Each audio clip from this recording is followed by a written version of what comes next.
Welcome, everyone, to the Wormhole X-Tremists. We are back for episode 43 of our show. Episodes 409 and 410 of Stargate SG-1, Scorched Earth and Beneath the Surface. How you guys doing? Doing good. Yeah, as excited as I can be because we're watching Scorched Earth. I was going to make the same joke. So that's a Jack Sam Shipper thing, I'm guessing? No. Scorched Earth is doo-doo. I'm just not a huge fan of that episode. Yeah, Beneath the Surface we're hyped for. Yeah. Oh, Scorched Earth Beneath the Surface. I'm getting that mixed up. Okay. I'm all over Beneath the Surface. You don't care for Scorched Earth? No, as much as I love the pairing of Malozzi and Mully as writers, I'm just not a huge fan. Interesting. Not a huge fan. Well, that was I don't like know, I find it kind of boring. Yeah, it's just because that's the show that Sorry, wrong episode, Yvie. You're talking about 2010. Boring. But Window of Opportunity and Scorched Earth were two of the ones that they pitched Scorched Earth first, and Window of Opportunity went into production first. Yes. So this is kind of like their baby. I know. So I feel so bad. It's not a great baby. They had a darker ending for it. I know. And yeah, I was going to address tamed that it by saying, "We found the original homeworld. It's all okay." These people. So were they all actually going to die initially? Yeah. That would have been cool. They were going to kill live. the Gadmere. But the Gadmere were going to get torched. Yeah. I mean, the Gadmere were going to be yeeted. If the from existence. That word. David hates it. If it was because it's just filler, like you know. But if the show was made She's today, saying it got the Gadmere would have been off. So or if it was made during like the end of Atlantis or SGU years, one of the two races would have been toast. So yeah. I do want to say that a lot of things, like a lot of platforms now, like TikTok, don't let you use the word kill anymore. So a lot of people actually use the word. I've heard it the bleated. Word kill? It gets bleated, doesn't it? The other like self deletion. I know that people have been killing the S word. They do that kind of stuff. Like they don't like certain words. So like people will be like they got unalived instead of that. And so I just say yeeted from existence because it's a safer alternative to not get banned because nothing's safe now. So nothing's safe. Oh my god, no, nothing is safe. Everything is on the bubble. Yeah. Yeah. All right. So I have sent you guys links. We're going to do a similar game to what we did last week with the Adam Scribbles. With Adam Scribbles. So ignore the chat. I will be viewing images from or viewing the chat. And I'm interested to see who gets. I'm so bad at remembering episode titles. So this would probably be a Nicole thing. This is not that. Okay. No, this is something similar. So do you have your emails up? Then. Yeah. Yes. Okay. So we're going to play Guess That Actor. Oh God. So click on the first image. Oh my God. Okay. Oh God. I hope they've downloaded in the right order. Yes. Well, click on just click on the first link and guess this actor. Okay. Okay. Do you see it?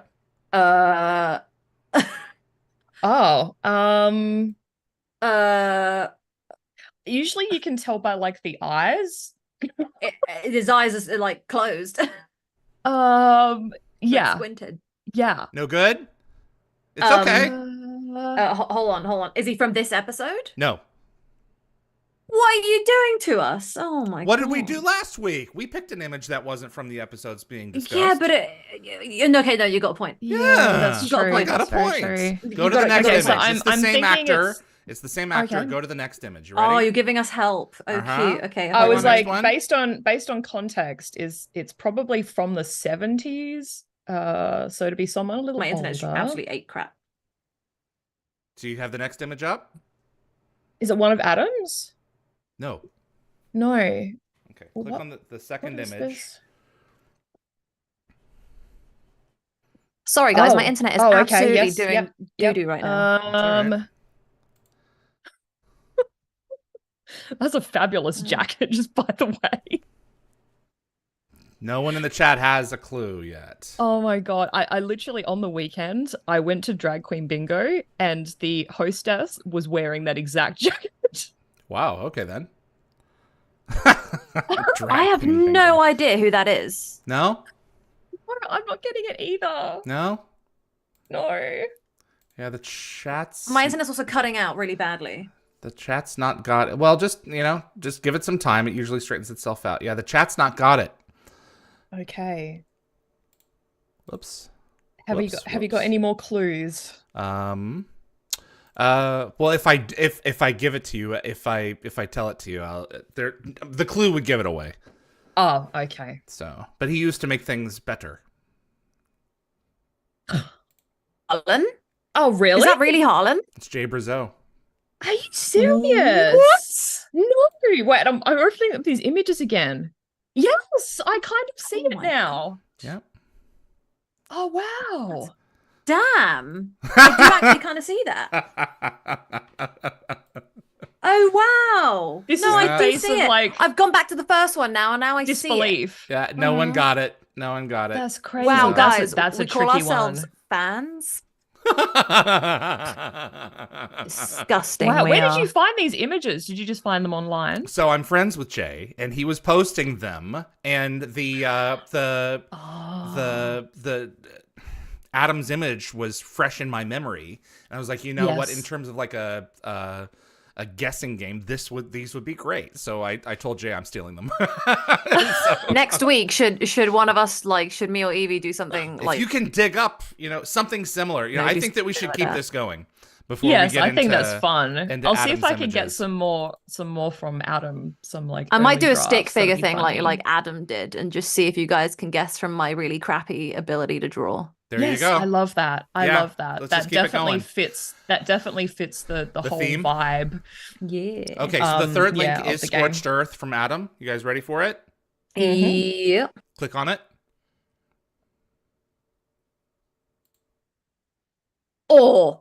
Oh wow! Isn't that cool? Just Wow. spewing out fire. Yeah. That is, it's interesting that the AI chose the native kind of like Americans. Yeah. American Uh-huh. Yeah. thing. Yeah. It kind of, you know what? It says a lot about like America. This Well, image. it's. I mean, isn't Midjourney an American company? I'm not surprised that it has that kind of. Yeah. I'm pull, not sure. It might be. but, Yeah.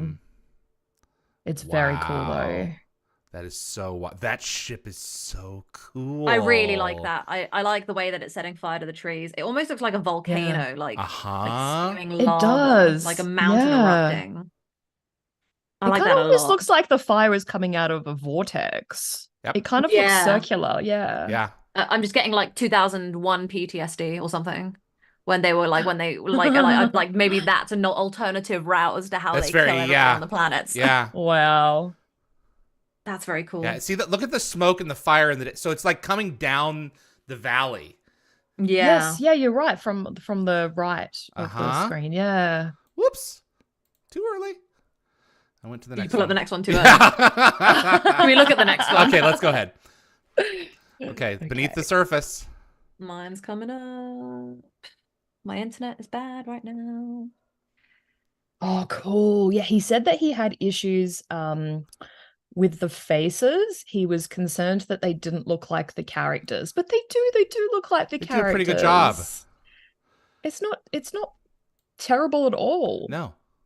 I And it don't definitely hate gives it. the vibe of the underground facility Yeah. with all the pipes and the bad They are lighting quite and- literally beneath the Yeah. surface. Yep. No Have you teal though. Absolutely. No, Tilt's not in this one. Have you? No. Well, I mean, these things have trouble with multiple people, so Yeah, the fact that you've Yeah, got three yeah. is you quite add amusing. more specific people. Yeah, I think that's pretty exceptional. I don't know what Jack is doing. What is he doing? I'm not too sure either. He's His trying hand to is like stuff. behind that. Is it, or it's a part of the? I don't know. I it can't might figure out be- if it's a No, part of I the. figured it out. My head canon is he's trying Yeah. to impress Sam. So his hand's just in there and he's just like Oh, trying to mess okay. around with it. Yeah. And he's being Pretending he like, "I knows got what he's this doing. Interesting. Exactly. But yeah, have you guys seen the film Metropolis? No. No. So it's one of the earliest science fiction films ever made, and it Yes. is amazing. It's an amazing film. It's silent, Wow. and it has a robotic android that I know the C-3PO film. is I haven't based on, seen it. I've seen the posters and the artwork for it. but Yeah. it's about people Yeah. above and people below. And how they didn't, there's a flood in this movie. How they didn't kill 100 kids is beyond me. I don't know how they didn't hurt these kids, because the people literally get washed away. But I think of Metropolis now every time I see Beneath the Surface. I saw Metropolis like 6-7 years ago, and it is great. Go watch it. Stuck with it's you. Long. It's not quick, but it doesn't feel long when you're watching it, because you're like, this movie is over 100 years old. I think so. And it's extraordinary. And it's just as relevant today as it was. But yeah, well 1927. Done, Adam. Yep. Wow. Yeah. Well done, Adam. It's set. Very, very cool. It's set in 2026. Almost there. Years time. Yeah. God, it's always really like disturbing when they thought that like 100 years from then in all these films that we were going to be at a different point, and it's like, no. Mm-hmm. I feel like I personally 1984 don't got the believe closest. in perfectible man, so No. No. I think Big Brother's the only thing that you can really like see has been happening, but like that's it. So, in my opinion, cool. All right, gang. Well done, Adam. Thank you, sir. These were great. Thank you very much. Excellent work. Yeah. So let's go ahead and get it ready for Scorched Earth. I'm so meh. I'm so meh. You're not exactly drumming up business for us, encouraging people to watch. Sorry, guys. No, guys. I'm entertaining in any facet. Right. Unless it's Bane. I think wasn't I also a bit unwell? Watch this episode with me. No. Watch me tear it to shreds. Hey, no. Watch me find tear it to shreds. every possible way I can give it a compliment. I'm gonna really reach for these compliments here. Like, watch me reach. That's gonna be the entertainment for this episode. Part of the idea of doing this is to attempt to watch the show with fresh eyes, because we're watching it with people for the first time. So so I might see a whole lot of new good stuff in this episode. You have before. And I'm going to see Felix Gator from Battlestar, and I love him, so. Exactly. Yeah, I'm writing 1, 1, 2, Karen 3, Mark 4. You got to try and find the positives in the average episodes. Yeah. Plus, as someone said in the chat last week, it's always better when you watch with friends. In many respects, unless your friends don't shut up and you're watching it the first time. Oh. So. Yes. Yeah. Yep. All right. You guys ready? Yes. Yes. All right. Let's go ahead and rewatch panel. Okay. Here we go with Scorched Earth in 5, 4, 3.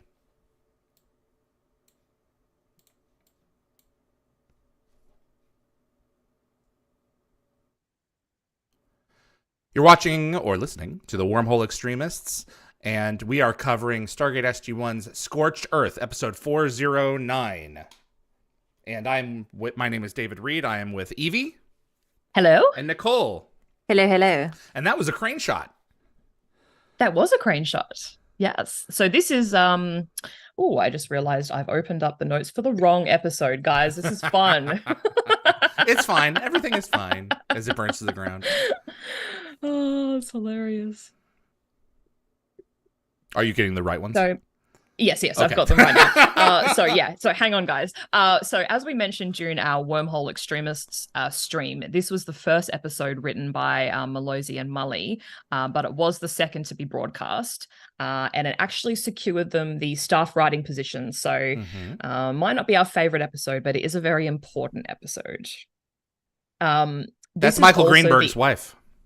I know. I was going to say that later. Okay. But yeah, no, you're totally right. It is his wife. It is Nikki Smook, and she plays Nika. And she actually returns in the season 10 episode Birthright as a member of the Hacktor Resistance. And her name is Nick Tull. So I love that both characters' names are like variations of her own name. That's what George Lucas does with Star Wars. And also, guys, this episode is the unofficial follicle finale because it's the last time that we see Sam's longer locks and Tilk's bleached soul patch. The follicle thank God. That's so funny. Thank God. It's the follicle finale. Come back in here, you'll find the planet transformed. Oh, yes, we will. Yeah.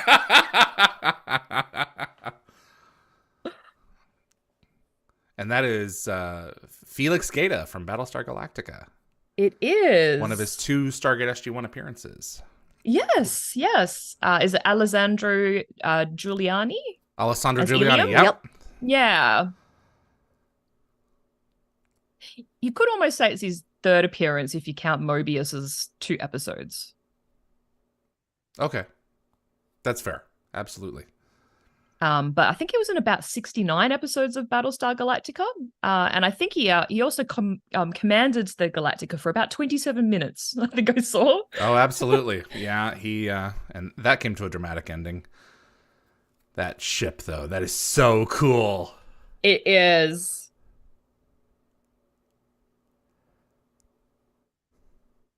Nicole, are you there? Oh, okay. She might have dropped out. She must have. It's just a wall of Why I fire. couldn't hear her talking. Yeah, she'll be back. And that's the close of the teaser. Yeah. So this episode also guest stars Brian Markinson as Lotan. Mm-hmm. And I was actually reading that since his Stargate appearance, he's won a Leo Award and he's been nominated for like 13 other awards. Yes. So he's been a very busy person. And I think he's most well known for his role as Dr. Arnold Rosen in 7 episodes of Mad Men, which I haven't actually seen. I started and he's also appeared in about 38 episodes of Continuum and about 13 episodes of Caprica. So he also has a connection with Battlestar. Yes, he does. And we also see Marilyn Norrie as Hedrazar. Yes. This is her only Stargate appearance, but she's actually not a stranger to sci-fi. She too was in 6 episodes of Battlestar, and she's also worked on quite a few Brad Wright projects, including The Outer Limits and Travelers. And back in '76, she was voted Miss Congeniality for a Perth, Ontario contest. Okay. Yeah, you know, also there she is. Okay, we can hear her now. I've been here for the whole time. I didn't want to talk over Yvie. Oh, okay. Oh, okay. So I was going to say there was a bit of a goof there. So the ship is prematurely labeled as a terraformer, although its true nature hasn't been confirmed at this point. And it's only in the following scene that Sam and Daniel conclude that they're dealing with a terraforming vessel. Also on the screen, it has the word unknown spelt twice, as uncown. So Oof. And also at the very bottom of this document that they're holding, it says this photograph is the property of US Air Force, spelt as one word. Duplication or distribution of this item will result in court-martial, with court-martial spelled differently. Oh my. So it should obviously read Air Force as 2 words and court-martial spelled with a TIAL at the end, which it doesn't. But we are kibitzing. Yes. The important thing is the Incarans are about to die. And we've spent how many weeks trying to find them a new home? And SG-1 is personally invested in their story. They've grown very close to some of the people, some of the Incarans.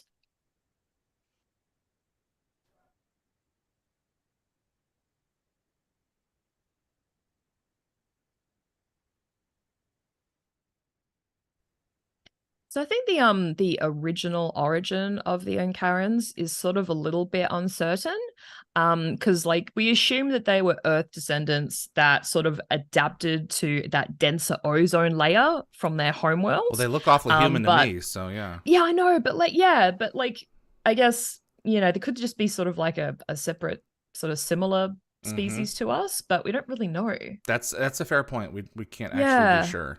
So. But we've been testing the atmosphere of different planets to see if they're compatible. Is it that Hedrazar spent too long on another planet? That's why she's blind now? Is because she...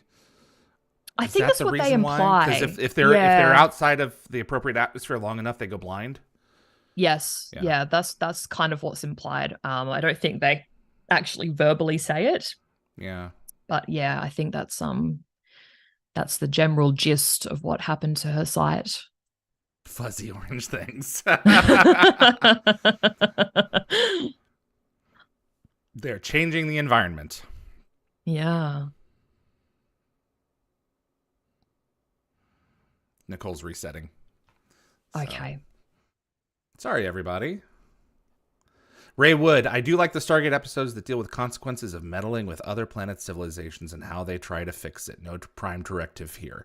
That's one of the advantages of Stargate is that it's us, and we are not really enlightened yet like they are in the 24th century.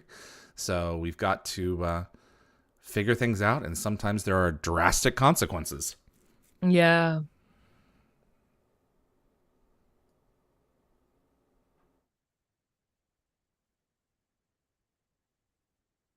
They'll be very different life. Yeah. Lockwatcher, they are extremely sensitive to specific atmospheric conditions. Without the exact environmental conditions, the Incarans go blind, and they do eventually die. So it's not just blindness. Big oof. Hey Ooh. there. You're back. It's all good. I actually could hear everything while I fix my problem, so we're good. That new microphone, man, that'll get you. Yeah. Oh, is that what it was, a new microphone? No, it was not, actually. It was something else. So, talk about it later. Any thoughts on this episode so far, Nicole? Any positive thoughts? Don't do that to me. No. I will be more positive with this. You know what? It's been a while since we've gone off world and done the whole meeting new people, and I do kind of miss it. Yep. That's a good point. Yeah, we haven't done this for a couple of episodes. They will not, some of them leave. They all must leave. But the problem is, like, if they're the last, their civilization is gone. Yes. Reduced to files in an SGC computer. Yeah. Yeah, it's like you can't fight. You can't fight this thing. Power. They will obliterate you practically from orbit. Yep. The tent was filmed in the studio, Lockwatcher says.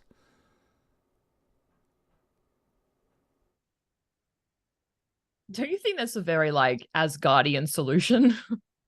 We can't fix it, so we're going to die together. Yeah, not much of a solution. I mean, that's just a classic response from some people. This is true. I forgot how they board the ship.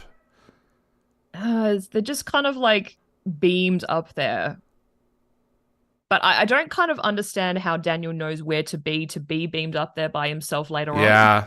Because it's not like there's a platform or anything. Maybe he waves at the ship. Maybe. I mean, we know Lotan's monitoring. Will they have ears? So so I forgot that funny bit. So the set might look kind of familiar. Yep. It's actually the same one used for Thor's ship, the Beliskna in Nemesis. Yep. And the lighting panels are identical as well, just repositioned horizontally. And apparently the computer consoles are later repurposed in Exodus. Not surprising. It's all about reusing and recycling. Set extension, yeah. I get Titan AE vibes. You what'd you say? I like white, clean. We're having a hard time hearing you, I don't want You're going in and like out. That. Oh, never mind. Yeah. Rip. So what's... Sorry, guys, give me a minute. It's all right. So what we're about to see here are a series of DNA samples. Yes. So Lives. that yes. These organisms can be recreated. Yes. And one of these was sold practically every year annually at auction at GateCon for years and years. Oh, wow. Yeah. So many are in the hands of fans now. That's cool. I mean, they look like they had to make quite a few. Mm-hmm.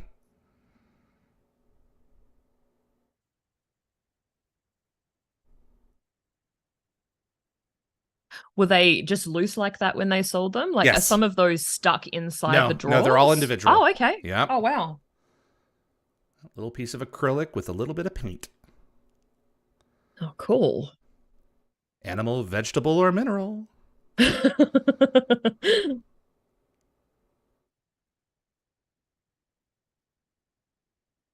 Ha ha ha ha. Hello. I love this Hello, actor. Lotan. Yeah, he's very good.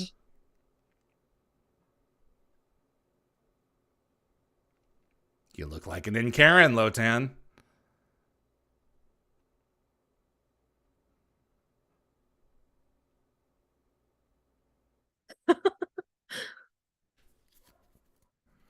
So Jack is like quite calm, really, isn't he?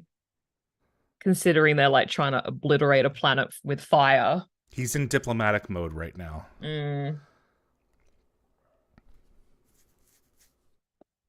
So, Lotan just mentioned the Inkarans by name, which is incorrectly regarded as a goof in this episode, because SG-1 haven't referred to them by name yet. However, like we said before, he has scanned the planet, so he's probably used some sort of like galactic database as a reference. God, he's talking in English for crying out loud. Yeah, I mean, yeah, exactly. So now he's getting it. They're from out of town. Yeah.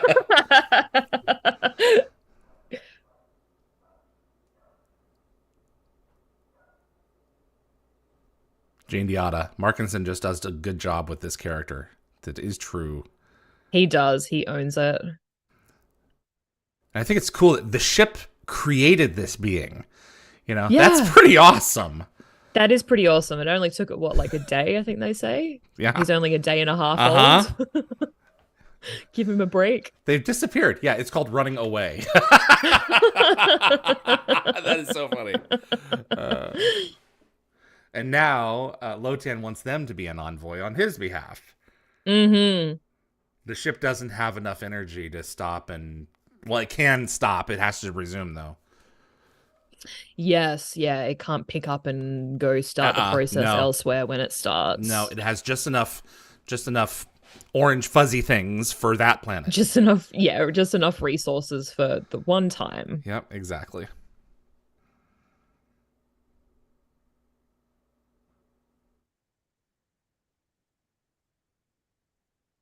We'll talk about the ramifications of this plot later on, but the original outline was going to be much darker. So as we get near the end of this conversation, we'll discuss it. So yeah, for sure. Yeah, I've read a little bit about what the original plot was and made some notes. So yeah, it'd be good to discuss it with you guys. See what you think. It was much more modern in terms of its outcome. Like you would have. Well, we'll talk about it. This is one of my favorite sets from the show. Plain and simple. It's it's very clinical. Very it feels like a doctor's office, like a really advanced doctor's office. Can you guys hear me okay, by the way? We can so hear I can you make now. my point. So I can Perfect. hear you. White sets are really kind of beautiful and clinical, and I like it. I wouldn't want it for my house, but I like the vibe. No, it would be incredibly hard to keep clean. Yeah. So, according to Joe Malozzi, the Gadmir weren't brought back because of the difficulty in depicting the physiology. Otherwise, they would you have. You can see there from the image. Yeah, I think it was potentially on the cards. Interesting. I mean, we couldn't even be in the same environment with them. How would you depict that? And by the same token, how would we have anything to do with them? So, yeah, I don't know. They're That's probably insectoid. why they just left it. Not to say that insectoids are bad, but I mean, watch the Zindi from Star Trek Enterprise, and it's not fun. So, do you think that the Gadmir's origin story sounds a little bit like the Eurondans? Yeah, kind of similar. Yeah. I get that.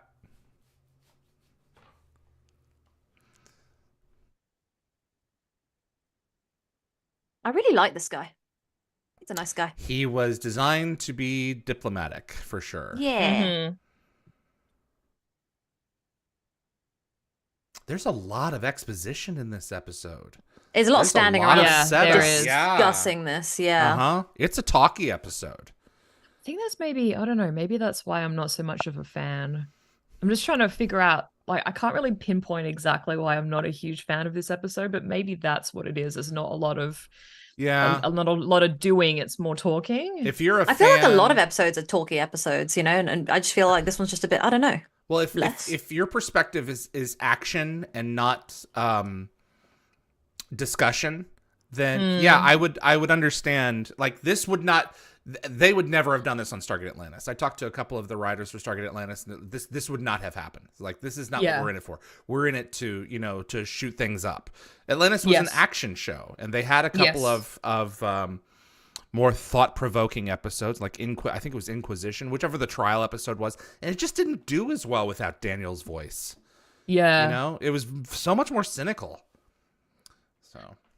So I just did something really silly. I was thinking that I left my glasses in the bedroom and then just glanced down, and they've been hanging off my dress this whole time. Welcome to middle age, Yvie. Brilliant. Oh, welcome to middle age. Yeah. I'm not there yet. Yes, we know, Nicole. I was waiting for it. God. Lockwatch or Brent Spiner would have made a good Lotan. Yeah. But I think he would have been like, you know, I'm kind of playing towards type, so. Oh, the best society wins. Figures. Yeah. Kind of like the Trisolarans from Three Body Problem. So if you guys are aware of this Chinese book series that is about to be released on Netflix, in a new TV show. I'm kind of spoiling here for those who are going to see it. I have the book. I haven't read it yet. I was going to read it before I watched it. The Trisolarans can dehydrate themselves completely. Oh, wow. And then be remade later. So it's one of the methods through which they travel. Yeah. So and they are the alien race that are threatening Earth in the Three Body Problem series. So I'm really looking forward to the that show. I want to read it before I see it for sure. But yeah. Oh yeah. But the Gadner is it very similar to the Trisolarans in that respect. Is it just like a limited series? Well, it's based on novels. So there's it's a series 3 of novels. So I suspect they're probably going to do at least 3 seasons. So yeah. Cool. Well, I hope it finishes. Yeah, wouldn't that be nice? Netflix is light. Yeah. Netflix is like shots have been fired. Ray Wood, instant aliens. Just add water.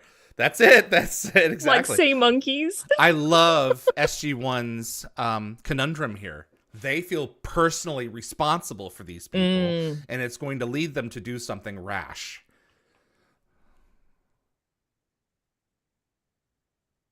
Yeah. This is the Stargate that I love. It puts Jack in a very awkward position. Yep. Because he's got all of these lives who are current to think of versus one biomechanical life form and a whole heap of slides. Yep. Right. That's true. How many villages are there? I don't think they say. They kind of just insinuate that they're like all over the planet. Yeah. Yeah. kind of like individual tribes. You know, coming off of what David said earlier, and let me know if I cut out because the internet's still a bit meh. You know, I actually do think that this is why I prefer SG-1 over Atlantis, is because of these kinds of episodes, ironically. Like, I sit here and I'm like, this is not a great episode. It's better than a lot of episodes I dislike, for sure. And this is actually why I love Stargate, is this stuff. Atlantis is good, but it lacks what SG-1 has, which is why, to me, SG-1 is better. So... Like, I don't care as much about big guns that shoot good. Yeah. I like the talk. Yeah, absolutely. I always wish that we could have found some way to negotiate with the Pegasus replicators, but the intent was just to smolder them. Which is why David asked me that lovely question about the replicator genocide when we were at Comic-Con. Oh dear. That's right. But you have an excellent point. Like, it's very true. Like But having human form replicators is what makes them more interesting. You don't just have to kill them all. But Atlantis, to my knowledge, didn't really force that question upon us, you know? And to be fair, we didn't have a lot of time to deal with that because they were lasering us under the ocean. But even then, you know, later on, we never tried, you know, I think McKay wanted to like reprogram them. So it wasn't even going to be us like considering negotiating with them. And I think the Orville with the Kalon went in the direction that Atlantis could have and didn't. In season I think 3. Atlantis had a lot of the PTSD of the replicator problems from SG-1. Yep. So, yeah. So there's some very subtle acting here from IDA. You'll notice his like eyes narrow slightly when he tells Sam to build the bomb. Yep. And like he's clearly disgusted with himself, but he sees like no other way around out. this. So like he knows Sam will follow his command because she's a disciplined soldier, but he can't take the chance of her saying no by giving her the choice. So he has to make it an order. Yep. A bit of the other side kind of drama going on with SG-1 in this episode. Yeah, you know, there's there more is. than There really one is. or two little connections with that. Yeah. Yeah. Actually, that's a really good point. I when we're done with this episode, I want to actually kind of like digest that a little bit, the comparison. Yeah. Mark 1 Naquita reactor, by the by. Oh, look at it. It's so big and unnecessarily full of cables. I can't wait for them to make it small and compact. It's like an early mobile phone compared to like our phones now. Do you think you could play Snake on that Naquita reactor? Everyone remembers Snake, right? On their little Nokia? Yes. Classic. I was great at that. I used my mum's Nokia to play it. Me too. So did I. My mom had a really we're early not that Nokia. far in age. Aren't we cute? Although you were probably half my age playing Snakes. I was going to say, pretty probably far in playing age. Snakes when I was like Yeah, but then we had these teenager. shared experiences like that, which like make it feel less big. That's fair. Make the generational gap a little less noticeable. Yeah. Those snowy peaks. Love Daniel. Daniel's still convinced on a diplomatic solution. Yeah. Yeah. He believes in him. I do kind of wish this episode took a darker turn for its ending. Yeah. Yeah, I do, because would have made it different. Okay, I'm just gonna say it in my opinion.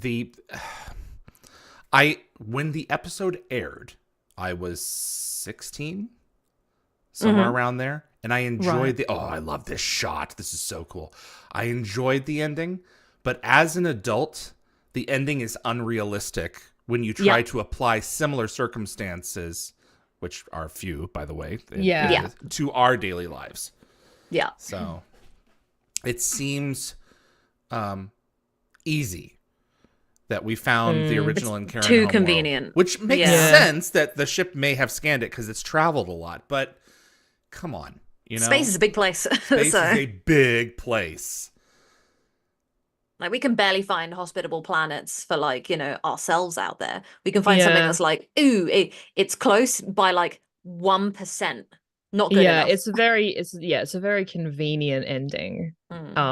I don't hate it as an ending, but all the pieces sort of conveniently fall into place with like 5 minutes to go. I love that is tough luck line. And I love that Lotan wants to walk among the people. Kind of like Moses. Because he's a cutie patootie. Oh, jeez. I have a question. Like, I assume this piece of music, if you could call it that, was also composed by Joel Goldsmith? Yeah. Yep. Just smush your instruments together and we'll just put that on the show.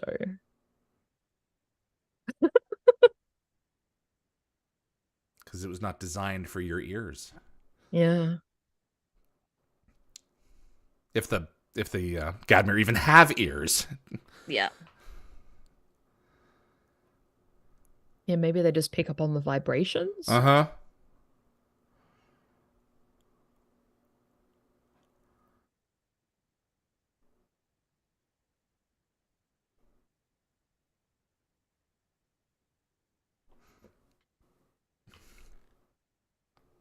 Maybe adapt, darling.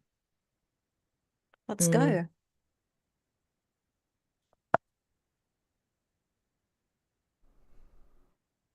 Yeah, he's going to become one with the machine again. Yeah. This individual will be gone. He'll become part of the greater whole of the ship. What I want is irrelevant. Ha! Well, that's easy to say for someone who has experienced reality as an individual for 2 days. Yeah. I actually do appreciate how Daniel handles the situation. He does make some excellent points. Alternate solutions. Yeah.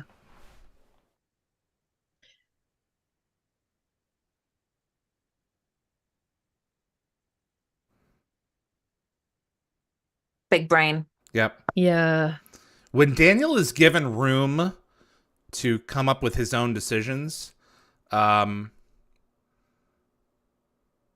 he can come up with solutions on his own. This looks so awkward. Althea getting out of that boat. Oh, yeah. I don't want to get my feet wet. I'll be squishy for the rest of the afternoon. Yep. Oh, boy. Here we go. Yeah, he's like, do you want to talk me out of it? And she said, just yes. That's all she says. They don't need words. I really value this moment, I will say. Now kiss. Oh, come on. No, this is great without that. No, I know. I jest, inappropriate. Obviously. Yeah. You rarely see them standing that close, so it's very exciting. Oh, par. Beautiful Canada.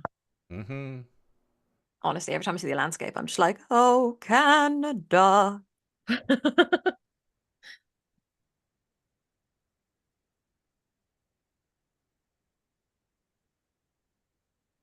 Jean Diada said that she saw the ending coming as soon as Lotan said that they'd scanned so many planets.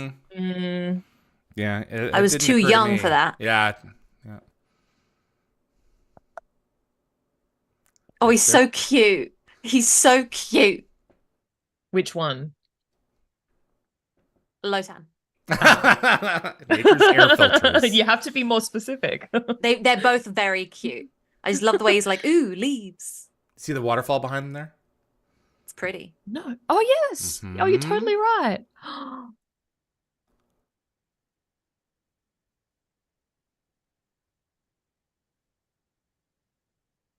Oh, boy. Oh, boy. Here we go. I love that Teal'c's like, I'm just going to sit back and let this all go to hell. No. With like, the only other solution he had was like physically restraining him. Yeah. Right? Exactly. Tell him to go home. Oh, I do love this. I'm not on the ship. He's not lying.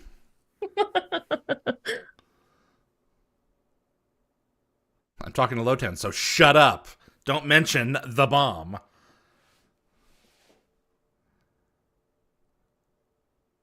Great shot. It is a good shot. I was just thinking that. The Stargate just makes the scene, you know? It's one of the things that was frustrating about Atlantis is because there was no gate.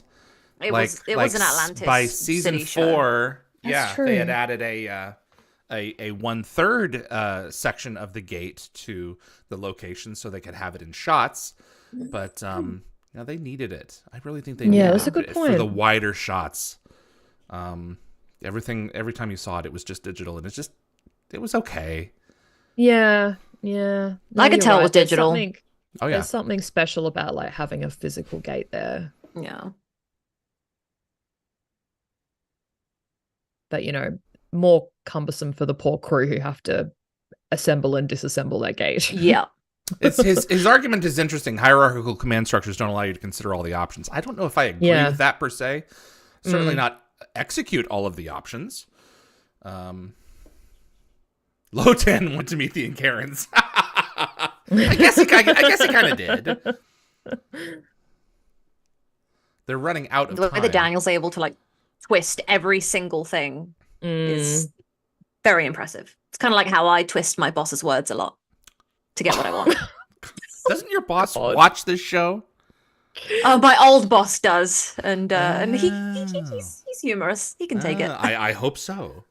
Yeah, is he in conversation with your new boss? Yes, he's my boss's boss now. Well, that's just great.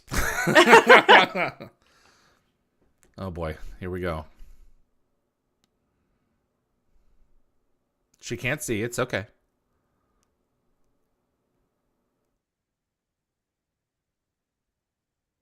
She can't see, but she's going to accept him anyway. Yeah. Yeah. So Nicole, I assume you heard before that the actress that plays her was like an ex-beauty queen. Yes. She was? Yeah. I'm not surprised.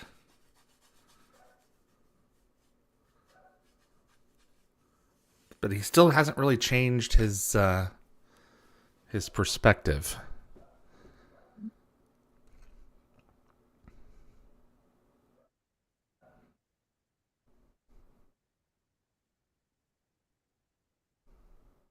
Yeah, basically. Yeah, he may be biomechanical, but he can see through it. Well, so are we. Yeah. Newly biomechanical. Oh, well, better not disappoint the ship. Crap.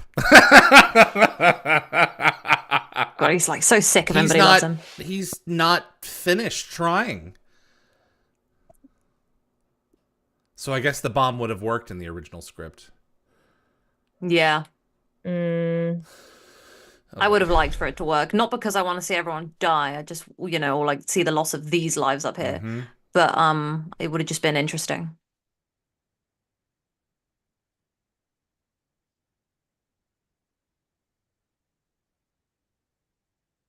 Jed Ted, sideburns, yeah or nay?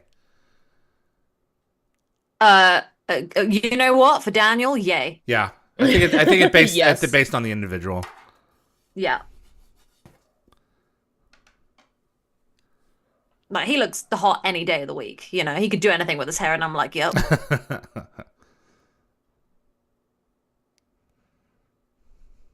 Oh, Jack. You know who else looks great with any haircut? Felix Gator over there. Alessandro. Yes, Giuliani. I love him so much. So there was an interview on IGN.com with Joe Malozzi, and he recalled that some of the fans were outraged when Jack started the countdown to destroy the ship. Apparently, their anger stemmed not from the risk to Daniel, but from their belief that if Sam had been aboard, Jack would not have commenced the countdown. What? I Interesting. think that's valid. that is a valid perspective. I don't really know though. I honestly, I completely disagree. I think that the difference is Sam would never put herself in that situation. Daniel would. Let's say, what if she was captured? I honestly think he still would have pushed the button. Yeah, I think he would have. I Yeah. think that he would have. I think he would have been beating himself her up over life it. is not more important than like if he was to have to sacrifice himself to like try and save her and die with her, then that like makes sense. He would do that. Like we've seen him do that basically. Yeah. But not sacrifice all these people. Mm-hmm. Come on, Daniel. Think up alternatives. Yeah, talk quickly because you've got like a minute.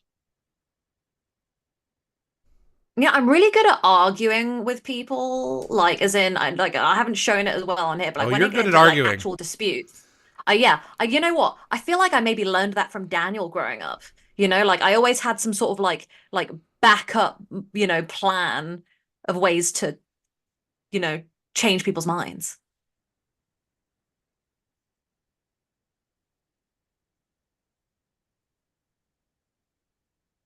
Oh, Yeah. I wish I point. could talk like that. When you make me really mad, this is how I start talking. I'm just like, I'm gonna pull out all the stops. I think People that hate arguing with me because of that. if the Gadmir realized after they were recreated that they had been been party to the extinction of a species. I think they would have been, once they had come online after the planet had been created, I think they would have been devastated. Yeah. Yeah. Well, yeah, like Daniel said, they were a peaceful people. So if their existence had been at the expense of another species, yeah, they would have been absolutely devastated. I mean, there wouldn't have been much they could do about it at that point, but yeah. No, well, that's true. But yeah, I don't think they would have been proud of that at all.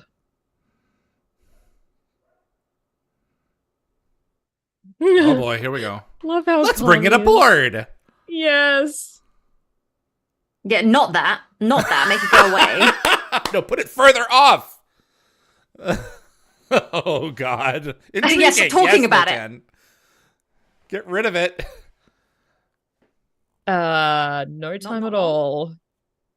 Actually, kind of. Yeet it. I kind of like how I was literally going to say to avoid defeat, yeet.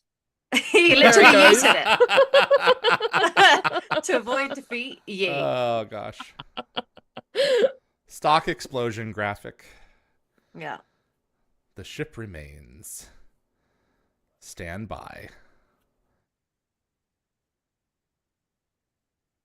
Well. Yes, very powerful.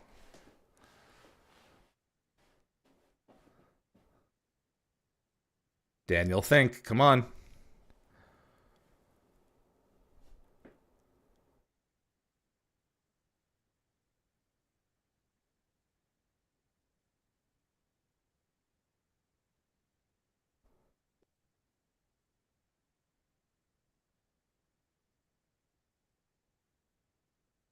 So that's going to take a while at that speed. Yes. So I have a question while we're like, discussing this, right? Yeah. If like humanity was in a situation where their old home was like where Earth was just like, wasn't suitable, and we found another planet that's habitable, do you think we would nuke them or like try and kick them off the planet to take it for ourselves? Or do you think we'd sit back and just let ourselves go extinct? It depends on who's in control of the government at that time. Yeah, I was literally going to say that. I honestly feel like we as a like humanity, I feel like there'd be like a huge sway, and I do feel like it would be mostly for killing and taking over. Well, I mean, Marvel recently dealt with this with the Eternals. They killed a what is it called? It's not a Titan. It's like I know the big planet things. Right. Big guys. Right. Yeah. So What are they called Earth now? was spared, and trillions of lives will never be born. So, as a result of the Celestial not being permitted to be born, so because the Celestial would have created millions of new habitable worlds. All right. So yeah. You believe they were in current? You're the ship. Why don't you know? Yeah. That's it. See, by I'm the by, not very good at thinking ahead, and I didn't see that coming. So for me, that was kind of a twist. Yeah. Well, it is a twist. A convenient twist. Oh, yeah. GDR in the chat just went, sorry, dropped my mouse after putting a bunch of random things in the chat.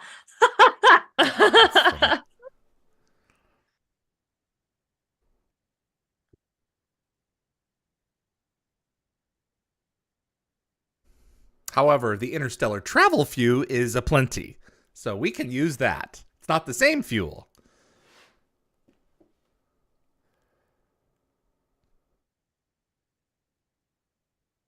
Oh, how convenient.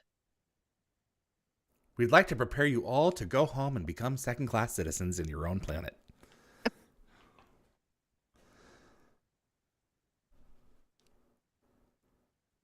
Yeah, it'd be interesting if 2.5 years old, bro. the people on their original planet are more advanced or the same level of technology as these Ankarans. Honestly, like I feel like if they went back to their home planet, there would have been a lot of problems. Yeah, been like, I think so too. The new people, Yeah. the descendants, they're not really us, and then well, they are, but and yeah, rails, You gotta find a way to do it'll that. turn like, into beneath awful. the surface. It's not these racism. undercurrents will end up working it's on classism. That's what I mean. Yeah. It's like they look at. They're just trying to like people always try to find a way to like make someone the other. Of course. So then it's very sad.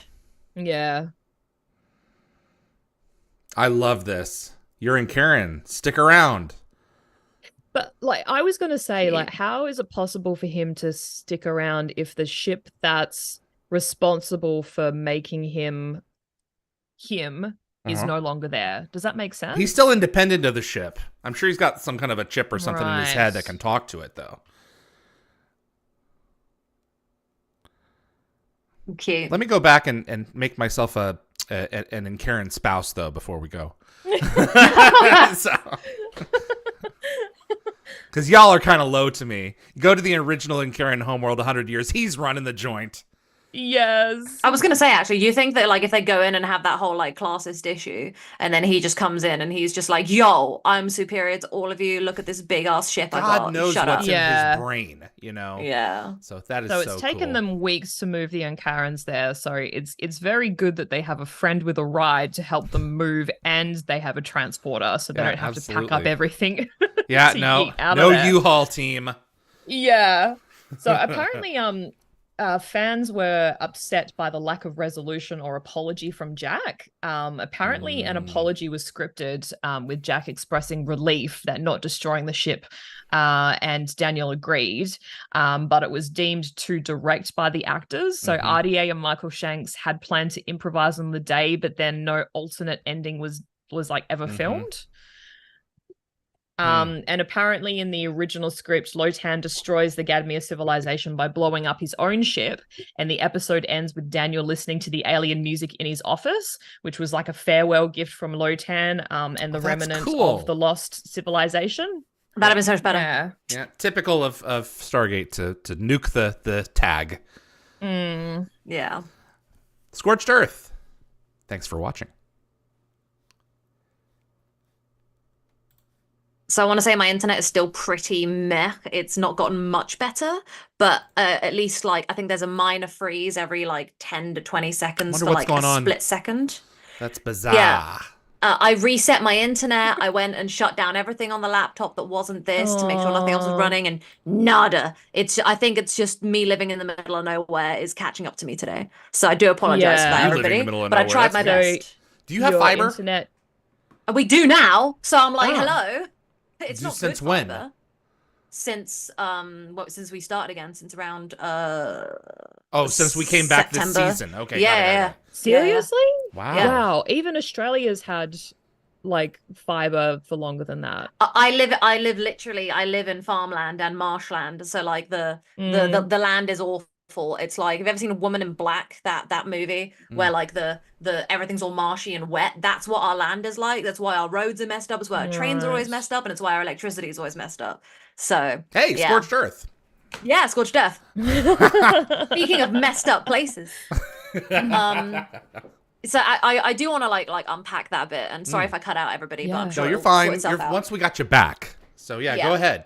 So with this episode, obviously there's a lot of like interesting comparisons that you can make to like The Other Side and other bits and bobs here, and it's just I find it really interesting that The Other Side is an episode that I look at and I'm like, oh wow, this is so phenomenal. I love this so much. I've been trying to figure out this whole episode around my internet issues. What my real gripe is with this one, and like I feel like I need some help finding it, because it's like, why is it that I don't like this one as much? Like what is it that's not as good? You know, like, is it the secret racism about The Other Side that makes us go, oh, you know, like it's more fascinating because we didn't expect it? I don't know. This one, I felt like this one sort of unraveled in a more linear, predictable fashion. Whereas The Other Side kind of had that little twist at the end where they're actually space racists. Like, we didn't know that, and that was sort of hard to predict. Whereas this one you could kind of see happening. I think that's probably where my gripe is. And I think maybe to a certain extent, like, it was a lot of talk, and not a lot of action. And usually like I guess the perfect Stargate episode kind of has a mixture of both action and talk, but this was sort of more leaning towards the talk side. So I kind of just find that sometimes my mind wanders a little bit. I don't know whether I have like ADHD or something, but I just sort of like start to kind of my attention span starts to drift. So I think that's probably why it's not one of my favorite episodes. That's interesting. Yeah, I can't really pinpoint it. That's one of the reasons why I enjoy it as much as I do, because it has those conversations. Episodes that go all out with the explosions and the flash and the bang and the ships and the staff blasts and everything else, I do enjoy, only because we have breaks in that with episodes like this. I think that if this episode contained its original ending where one of the races were lost, it would have been a home run for me. As it is, it's a sweet story. It's a fine story. It's not a great story. I would have probably given it a 5 if it had the balls to do its original ending. And this is, of course, talking about it 25 years later. You know, we have to keep that in mind. But as it is, I give it a 4. I hear a 3 coming on. Okay. Yeah, I think a 2 is too cruel, but I was gonna lean towards a 3. Yeah, I was gonna lean towards a 3 as well. That feels like not as cruel, but yeah. Don't worry about cruelty. Worry about accuracy. Accuracy. I think I don't think I feel like a 2 is accurate. I think a 3. I think two is like getting close to one false step and Bane, and we can't put it down there. This is definitely better than both of those. For sure. I'm saving my 1 for Atlantis. No, I think this is one of those episodes that we like. There's not much action going on. It's not the action, the fact that I wasn't as dialed in. It's just simply that it's just a very it wasn't as engaging as other episodes of Stargate. However, my favorite parts are the arguments, obviously, and Daniel just being Daniel. This is what he does. I think I'm gonna. Daniel's one of the main reasons I think people initially got love Stargate. You know, he's just so full of he's the heart, this niceness. He's the idea guy. Yeah. Also, Nicole, when you say dialed in, I really just wanted to do the doo-doo-ch. I'm too tired for puns today. You're too tired. She woke up in the middle of the night for this. I did. Yeah, but I've been awake all day. Yeah, pound sand. All right. I'm gonna give it a 3, and now I'm gonna try, hopefully not get cut off by my internet while reading out everyone's scores. So it was kind of odd having you so quiet for once. I was like something's wrong. It's your internet. Yeah. I did come back at one point without saying anything because Yvie was going through a whole spiel, and I was like, I'm not interrupting it. So because I didn't want to rudely go, guys, is it working? Is it working? While Evie's trying to do some beautiful, explanations, different stuff. So I appreciate that. Let's see what they had to say. Anthony Rawling, it's a weak 4 from me. Okay, that's fair. So I just looked at the next one and my brain went, huh? Raj Luthra, my rating for Scorched Earth is a 6 out of 7. That's why I was shocked. Wow. Okay. I wish there Everyone's was a got their follow-up with the Inkarans and the Gadmir. Wow. Okay. Lockwatch, I don't like talking about my fiber. Yeah. June Diata, 4 out of 5. 4 out of 5? Huh? What? That's not how we do things. Does it mean 4 to 5? Oh, she messed it up. Okay, 4 out of she 7. means 4 out of 7. Okay. Yeah, later on she explains. Cool, I was typos? So confused. I was like, you've been here long Her enough. computer's attaining a life of its own. I was gonna say, oh my goodness. Got to return it to its original owners because I think she nicked it. I rate it 4 chevrons. Good story, not the best execution. I'm a bit disappointed, Raywood says. So Jacob said it 4. Raywood says, I was a bit disappointed too that there was no follow-up to the Inkarans. Would have been great to see how the planet turned out. Yeah. Would have probably turned out, as we discussed, not great. for them. Gecko Fett, 4 out of 7. Not great episode. I don't mind all the talking. I find the ending way too convenient. Acting was great though. And then Jed Ted says 5 chevrons. And Lord Watcher, I was giving this a 3, but my vote relocated to another planet and became a 4. So he liked that ending. Yeah, that's very interesting.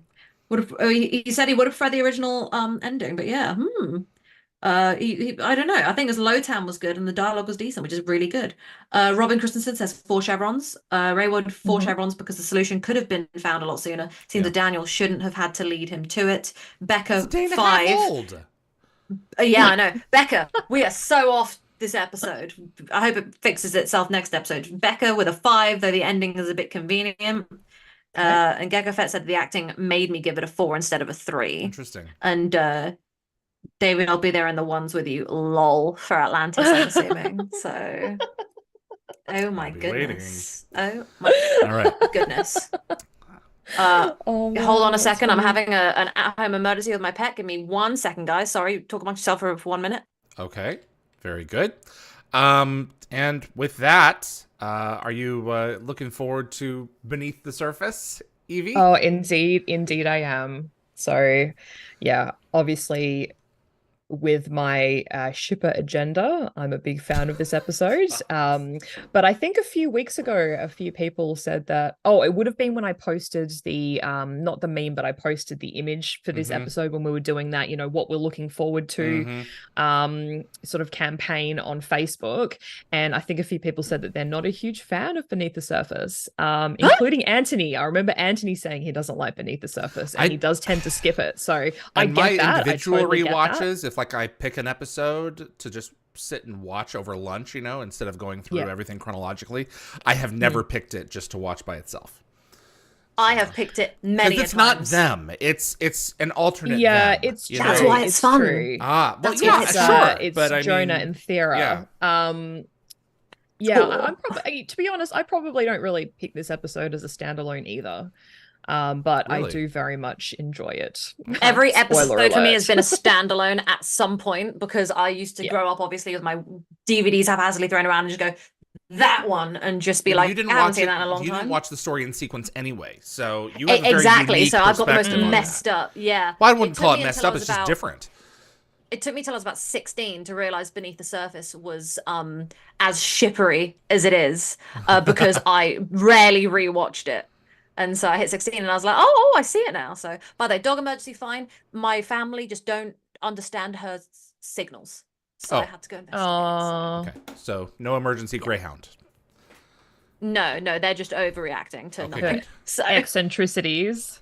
All right. You guys classic Spaniards. You guys ready to go for Beneath the Surface? I am always ready for Beneath the Surface. Ditto. Sounds good. We are going to get started on this episode. David, maybe you should load the episode on your end. Maybe that would be helpful. Okay, there we go.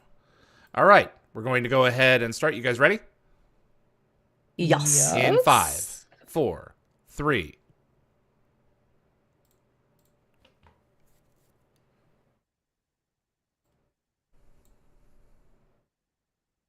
Hi, my name is David, and I'm with Nicole.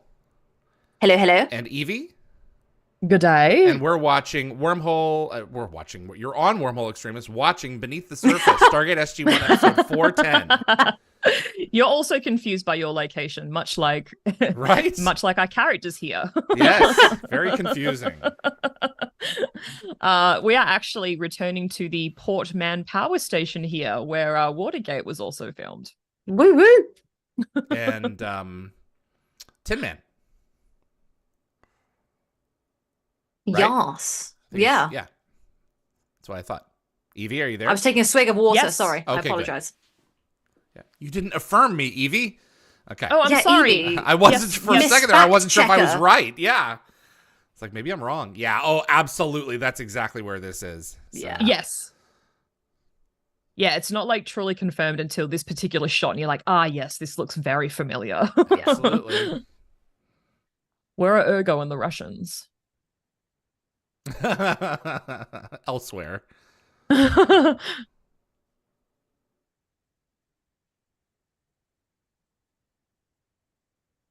Oh yeah, woo. Lies. Woohoo! So this episode is written by the brilliant Heather E. Ash and directed by the great Peter DeLuise. Yeah. My guy. Oh god, Daniel is so his attractive cameo this episode. in this episode is like quite late. Peters? Yeah. I Yeah, can't yeah, it remember is. his It is. cameo. Yeah. I'm looking forward to Yeah, seeing him. I'll Isn't it point right it at the out end? because I had to go through the episode and double check. Let me see if I can find him on my own. But yeah, if I miss him, just Okay. let me know. So, bowl of slop. Yeah. Bowl of slop. There's a bully like Kagan in every mine. Oh, absolutely.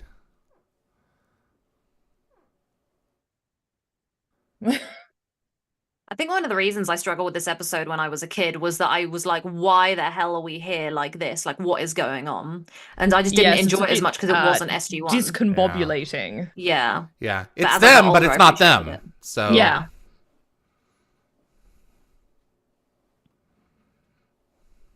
Whoa.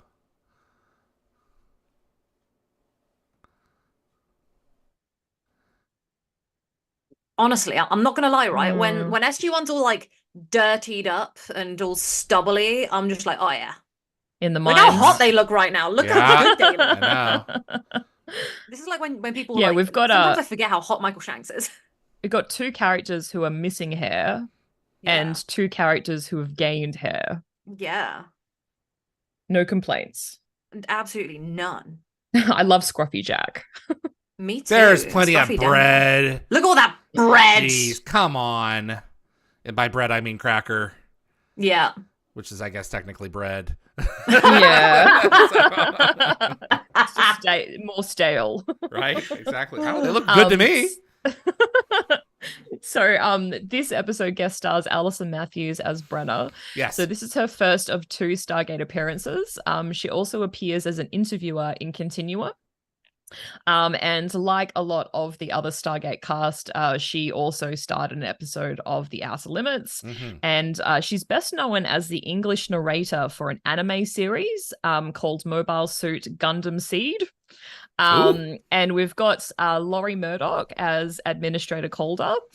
This is his only Stargate appearance, but he's actually worked with RDA before on a MacGyver episode called There But For The Grace. Interesting.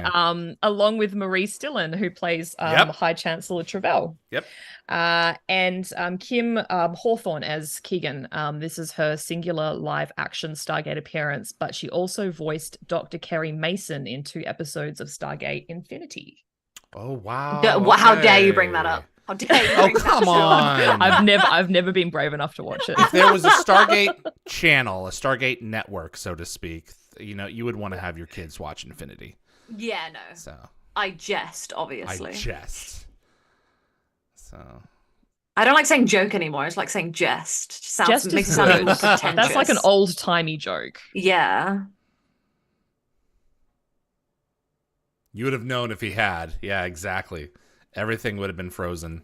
I'm not gonna lie, So I always they felt think. that the skylights were dumb because it's just like, wow, like imagine the amount of Yeah. pressure the snow is putting on that glass is gonna one day break. Cool shot. That was good shot. Yeah. I love Yeah. Peter.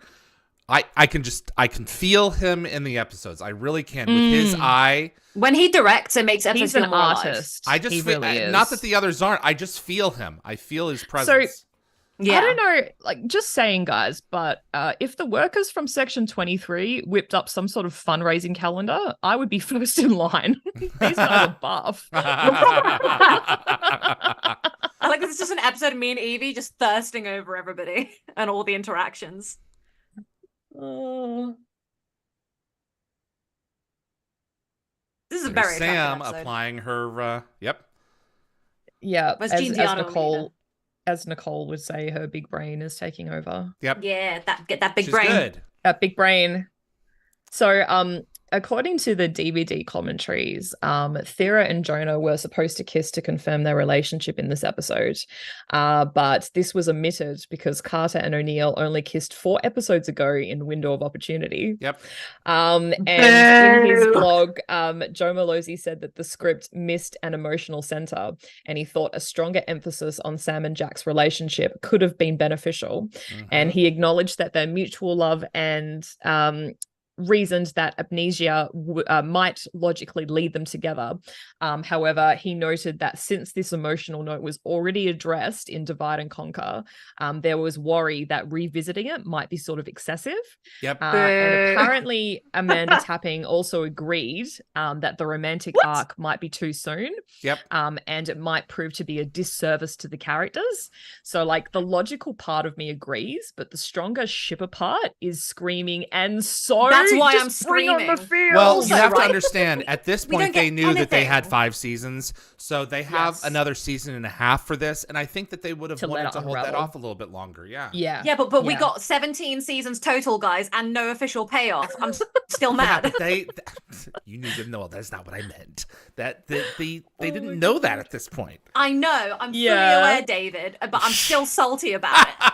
Oh, So big this is surprise. reused footage from the gate room. Yes. So all the Yeah. equipment is still covered in All the tarps. tarps. Yep, There's no absolutely. machine guns flanking the ramp. Also, I was going to bring up as well that apparently 6 months after this episode aired, Star Trek Voyager's workforce Yes. duo sort of nodded to this episode. Yep. And both of them tipped their hats to the film Metropolis, which is Yep. what you brought up earlier. Yes. Hey. Oh, yes. Before we went live, if you haven't seen the film Metropolis, you must watch it. It's almost 100 years old, and it is a reflection of this. Yeah. A reflection of this set 2 years from GDR. now. Yeah. That's what fanfic is for. Yeah. Yes, Yeah. that's true. I know. It fills the gaps. You would think that this I was- kind of thing would happen pretty often, if Yeah. you went to the other side and there was a hostile species, and they'd keep them out just to keep Stargate Command at bay. And what's the general going to do? Get authorization to go and invade the other side to look for the team? Yeah. There's nothing he can do. He's got him at dangling. Yeah. So, uh-oh. I was going to say as well, I only just realized when I was rewatching this yesterday that the name Tor, like Tilk's, I don't know, alter ego, Yes. whatever you'd like to call it, could Like possibly Thor? be a reference to the writer and story editor Tor Alexander Valenza. It didn't Ah. even occur to me. Possible. He's not in the show at this point, but yeah. Stock shot from Small Victories. Yeah. I love this shot. This is great. The other side. So I've got a question, guys. Do you think that with this episode it would have been better for the reveal? Because they just revealed it there that like something's going on and that like that there's something shady. Do you think it would have been better to completely hide it from us till the end, or do you think it was really beneficial to I like reveal the it early? slow reveal, to be honest. Hmm. I like how we get like little bits. It's almost like telling the story backwards. No, I like that. I especially love the scene, and I'll bring it up when it happens, but later on in the episode when Jack is talking to Calder and his uniform changes. No, I really like that. I like the slow reveal. Yeah. Yeah. Well, because the thing is, so they we already just kind of have- revealed it now, but it's like it's a bit slower. Yeah, it's kind Yeah, of like it but we eats still it don't know out. what's happening. So Correct, no, yeah. I think if they'd done it at the end, I don't think my curiosity would have been as peaked, No. if that makes sense. Yeah, there's Yeah, 2 or 3 different ways that you can tell this kind of story, and this one is kind of like the middle of the road option. So Yes. Yeah. Like little sprinkles of Yeah. breadcrumbs. the other extreme is kind of like Michael in Atlantis. You go in, it's like, oh my god, that's what they've done, and he's a wraith. So Ah, Michael, I cannot wait to get to how attracted to yeah. him I am. Space vampires. So I was going to mention as well that Major Griff has been promoted. Yes. So we mentioned Yeah. last week he was just a captain. So now he's been promoted up a level. So good for him. Got all the people in here. Is it just the lighting, or are they all like massively built? Like they're all sweaty and That's what I said muscular. about the calendar. 'Cause they're Like huge. yeah. Like, I'm really noticing it now. Well, considering what they do for a living is pump iron and lift just absolute huge heaves of whatever, is it coal, whatever that is. Yeah, like that guy carrying stuff right there. Yeah. Damn. This is just like too much of a hot episode that everyone needs to calm down. Literally hot. I wish, and this was something that I had read years ago, I really wish that this episode had been presented in black and white. Oh, yes. Yeah, for all the underground stuff at least. Yeah. Ooh. Actually, that would have added an interesting dimension to the whole story. See, this right here is kind of like the moment that kind of clicked for me. Yeah, better. You get what's going on. Yeah. Yeah. And then that's what I mean. It is kind of like, oh, I wish they waited like a little bit longer, maybe. Yep. And you'll see. But that adds to the fun. Yeah. You'll see in a second when Brenner passes Sam's notes to Calder. I didn't see this until yesterday, but he grabs it with a handkerchief to avoid those filthy miners' germs. I did notice that when I watched it. Yeah, when I finally like dove into it properly when I was like 16, I remember thinking to myself, "Wow, you asshat." So. Oh, I never noticed that. Yeah. I'll be darned. Also, you see the kiwis there? Yeah.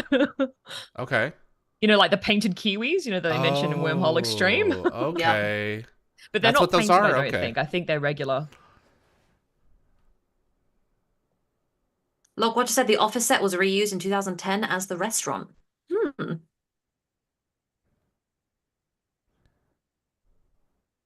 See, this is the thing that I hate about these kind of shows. Maybe we wouldn't even need the workers. It's not that we need the workers; it's that we're keeping them down.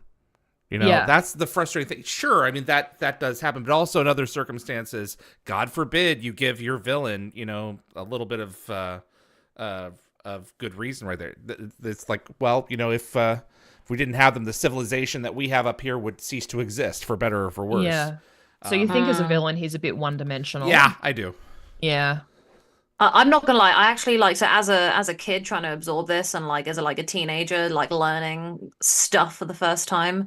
When I rewatched this and took a proper dive, I actually kind of appreciated that outlook because it's he's trying to keep the other people down so that they can continue their posh way of life up top. And you could say that about a lot of countries and a lot of economies. There's all sorts of ideas around that. And I think it's an important lesson to learn that people will do that. I just think that the distinction should be made more often between, if we do this, our civilization comes to an end, and if we do this, we can still do it because there really are enough resources for everybody. We just like to keep them down there because. Yeah. It's my one issue with a film like In Time, when everyone gets when the currency becomes meaningless, the film ends. And it's like, the one with Justin Timberlake. Well, yep. And it's like, well, check in with them, a few years from now when there are no resources because the system has been completely toppled, and and see how everyone's doing. And in fact, they'll probably all be dead. So from starvation. But anyway. I think that films and television should deploy themselves with the nuance of those conversations rather than they're just mean. The Capitol, in the Hunger Games, they really do have enough food to feed everyone, which in that story they do, but they like to keep them down because of the rebellion from, the Treaty of the Treason and everything else. So. In this situation, I think if they aren't working below, if someone isn't working below, the civilization ends. And I think that the reality of the situation is, in this particular case with this particular episode, everyone should be taking part in some way to maintain the civilization. So the world above needs to get its hands dirty. So So I feel like everyone should have designated 10 or 20 years to devote work. Sorry, so we just missed the little poke to MacGyver. Oh, what was that? Because Jack said, Jonah said that in a previous life he handled dangerous explosives. Well, I really love this exchange. This is a great exchange. He is so funny. I don't know why I found this really funny when he says this. So you'll obviously notice as well that the equipment in the gate room is back to normal. Mm-hmm. Yeah.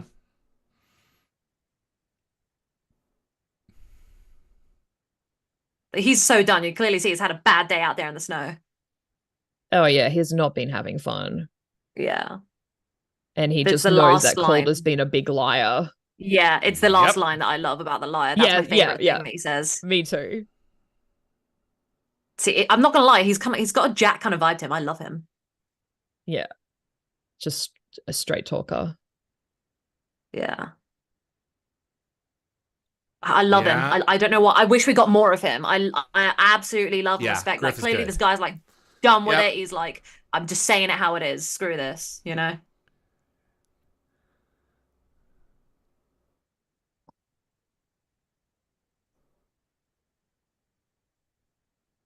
What do you think of this relationship? I liked it a lot.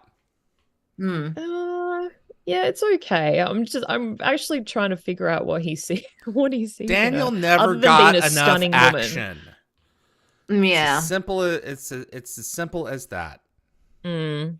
I just feel like she has an us versus them attitude that's like really negative, and it's just like I wish that she'd take more of like a pinch of what Daniel's kind of thrown her way of like kindness and trying to actually bond with stemming people. From her. I just think her reactions are just stemming from like just outright jealousy. It's just really juvenile. Yeah, or like some past issue. So like her past is like maybe a teenager or growing up. So yeah, very juvenile reactions. She's carrying her own baggage, absolutely. It's not simple. As simple as workers of the world unite. There's resentment there. It's very frustrating that Daniel's ended up with someone like who's so full of resentment, and that she's kind of like it's like she's trying to like she's poisoning her own relationship with him because she won't really she is refusing to listen to what he's saying, and that's like extremely frustrating. The connection that the others actually have. So no.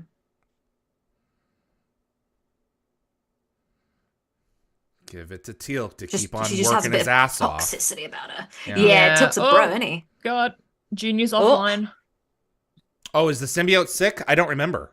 Yeah, the symbiote's sick because he hasn't count or reamed. He's not count or reamed. He doesn't remember. He doesn't remember that he needs to. Yeah. Oh, I forgot that.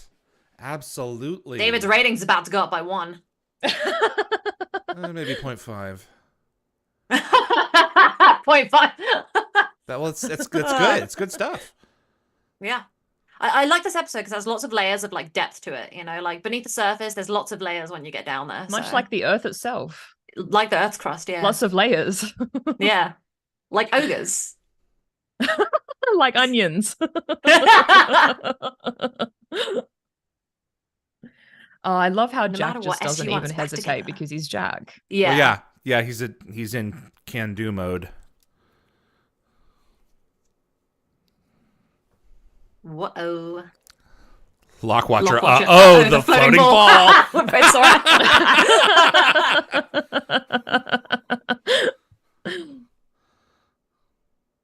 Oof. There you go. Let's just beat it with sticks. There you go. Yeah.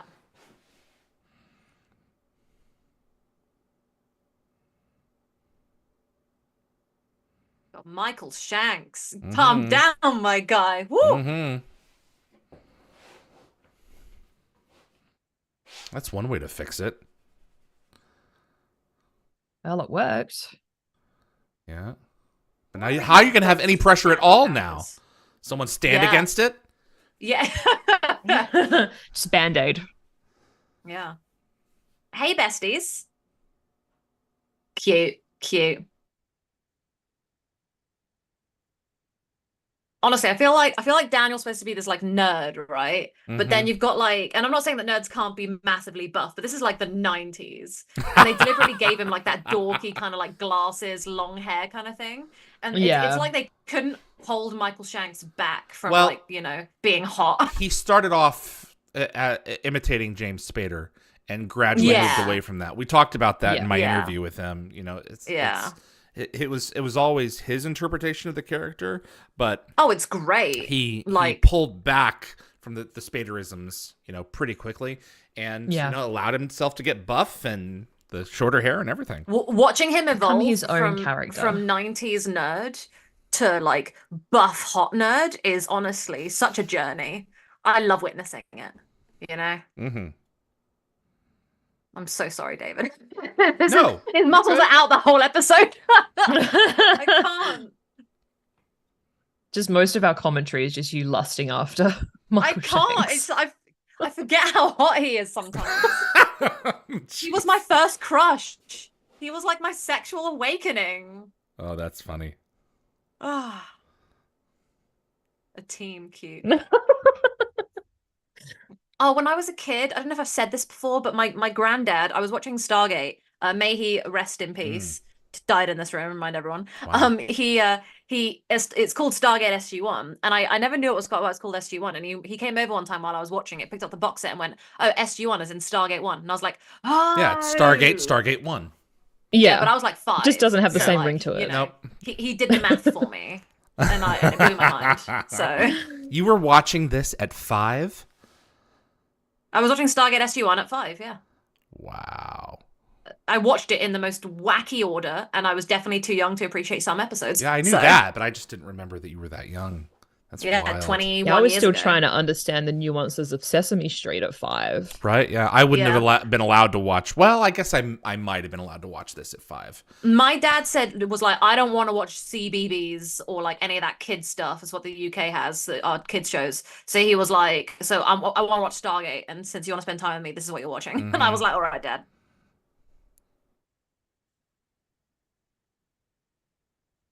Some of my fondest memories of my childhood is watching Mr. Rogers and Sesame Street with my parents. Yeah, So- my parents did not want me watching this stuff. I watched so many inappropriate things when I was 5. Huh. So That explains a lot. yeah, yeah. Thank you. I'm glad you're understanding the root of all of me. Other than Star Trek, I wasn't allowed to watch anything violent. It just wasn't allowed to. Oh, Yeah, I was the we same. live different lives. Yeah, very much so. Uh-oh. Here we go. Someone's meeting in private. Look how close they're sitting unnecessarily. So I guess the memory stamp doesn't fully work on them because their They're not brain from this planet, pathways I'm are guessing. they're Yeah. are different having come up from Earth. So I love how he's like, I dream of mining, but he's like looking over at Sam.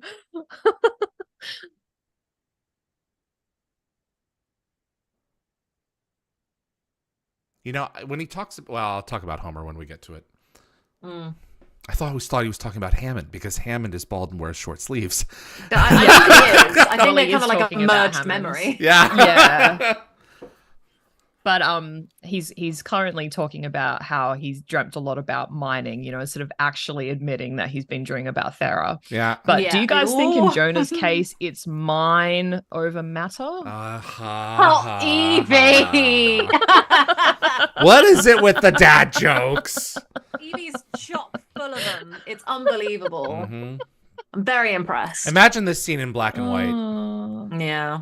Yeah, you're right. That would have been really cool. or really heavily desaturated, like 85-90%. Yes. I mean, it's the episode is very warm, and I always remember growing up, thinking that in terms of cinematography, this is one of the more beautifully shot episodes. I Yes. think so, yeah. But I think that black and white, I think that the contrast would have been really awesome. No, I think you're right. I'm just thinking back. I don't know if you've ever watched, if either of you have ever watched Castle all the way through. Yes. But there was Yes. one episode with I can't remember what it's called, but it was about like this butterfly kind of like necklace that was supposed to be worth like thousands of dollars, and it had gone missing. But it originally was, I think, made in like the 1920s or something, and so they went back to the 1920s, Sir. and it was all in black and white, and it just added like a really Just another interesting layer. aspect to the episode. Yeah. Mm. Love she called him sir. You can't help but fall back on that, Aw. can you? It's an Couldn't have called I her expression. Jack. know. I love that. Yeah, it's just an expression. I say that a couple of times.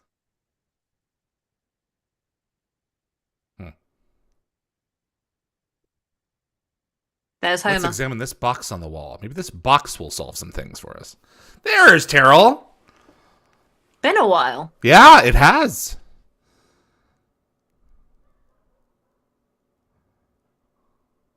Oh, Hammond. I like these episodes when we go back to Hammond and remember that he's at home worrying about his people. Mm-hmm. Like, you know, it's important to add these human elements to Hammond. He's not just the guy in charge. He's got blood depth. Exactly. He doesn't have his wife to worry about, you know, or his wife to worry about him. He's worried about them. Yeah. So when he goes home, that's what, other than the girls, you know, the grandbabies, that's what he thinks about. Tessa and Kayla. Tessa and Kayla, Brad Wright's daughters' names. And actually them. They appear later on in this season.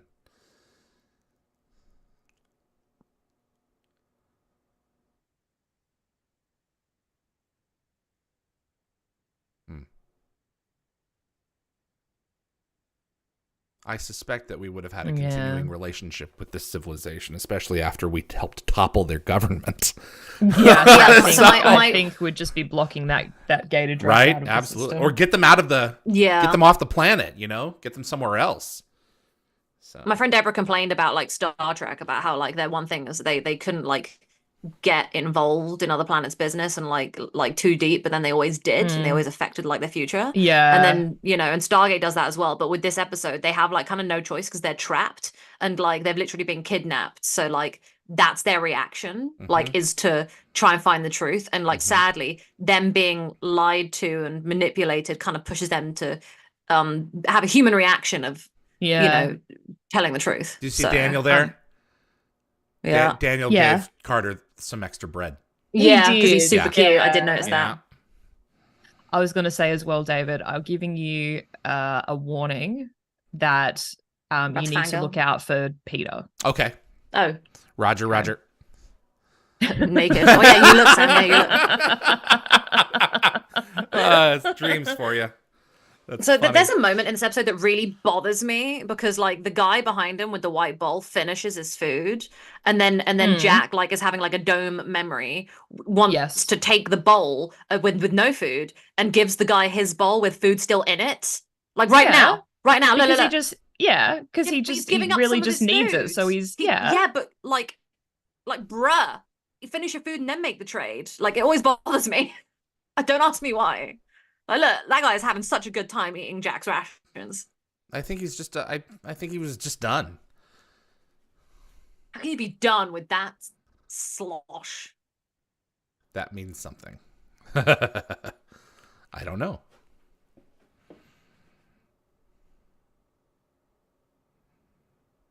What were they eating? This bit is really cool. Oh, this is great. This is a great yeah. Actually, it's not that one. It's later. Oh yeah. No, but my like, bad. He is going to stand and turn and then do it. He will do it. Sorry, we're getting ahead of ourselves. So excited. We are. It's a good episode.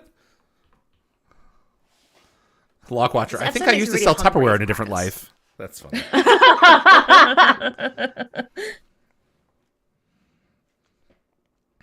Gecko Fett Web. Surprised there's one plastic bowl and the rest is metal. You know, I mean, they've got new people. You know, they're probably running out of things to eat out of. So yeah, don't do it. Nope. Bit suspicious. Okay then.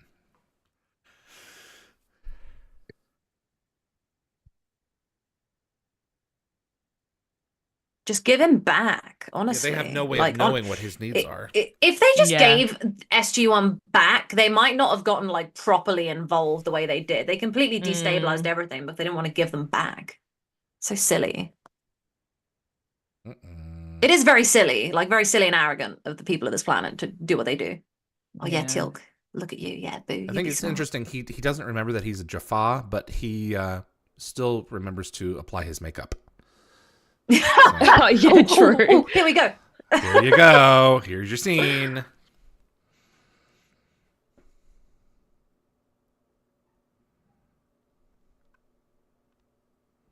So I didn't realize the nuances of these like scenes and the. I think his name is Homer. I didn't understand the subtext of these conversations when I was a kid. Is this the first Simpsons reference? No. It's No, not. I don't think so. he said doll a bunch of Oh, times. okay. Well, yeah. Okay. Oh, here we go, guys. It's coming. Mm. I love it. I love when she smiles into his That's so shoulder. cute. It's the cutest thing. Oh, come on, guys. Yeah, it's one of the core relationships of the show. It's so cute. I want to melt.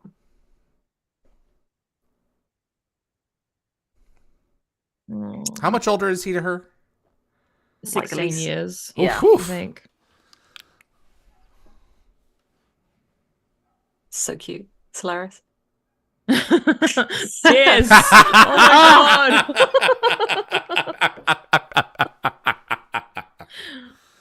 I may have rewound and watched that bit a bunch of times yesterday. Oh, ditto. Oh my god. If they kissed, it may have just woken them right up.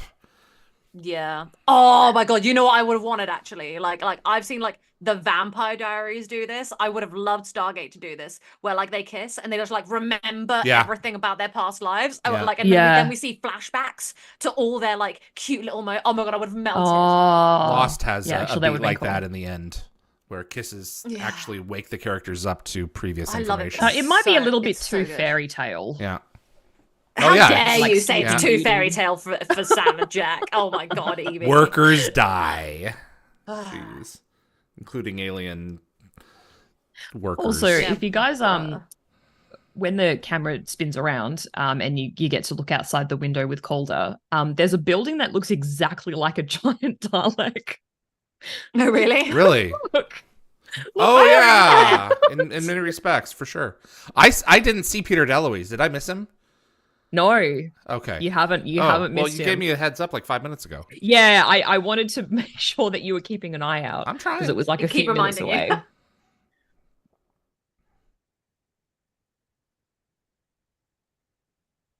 Jerk. Yeah. I've had bosses like this. Yes, it is. Oh, really? Yeah. I have cats like this. Cats are the real well, I overlords, say it's my honor to serve, and they say yes, it is. Keep an eye out, David. Okay. I love this set. That set was so cool. Yeah. Okay, so you just missed it. Oh, that was him. What? That he's sleeping under Jack. Yes. Oh, he was napping. Napping on the job. That's way too subtle. That's like Alfred Hitchcock subtle. Yeah. Well, isn't Alfred Hitchcock like one of Peter DeLuise's idols? Yeah. But Hitchcock like never gave himself. I don't think he ever gave himself a speaking part. So. Oh, that's cool. I forgot that they did the transition. This whole thing and then this transition here is just seamless. Yeah, I love it. It's so good. And I think initially when there's more Kiwis. Initially when this episode started, I just assumed that they'd been underground for so long. That's why Jack had stubble. But like he's had stubble beforehand. Yes. I wasn't even sure if stubble would have been allowed. You mean in this scene? We're seeing his memory. So I feel like Stubble's his memory kind of just like putting it on there. Yeah, he's just because also trying to get that kind of like shadow of Stubble and then shave it off for the episode and then go back and forth filming scenes. I'm sure that was a pain. Just leave it on.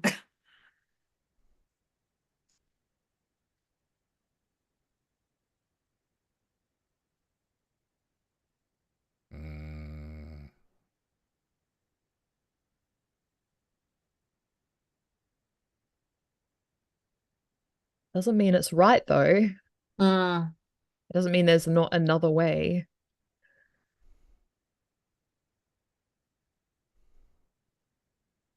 Ugh.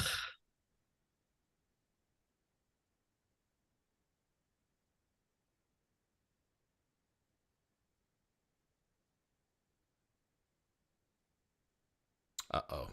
I do find it quite ironic that like we go to other planets being like, this is not how you should treat people, but then like we got so many problems back home. Mm-hmm. Oh yeah, of course. It's hypocritical. Yeah. Also, Nicole, the way he and Sam grab each other.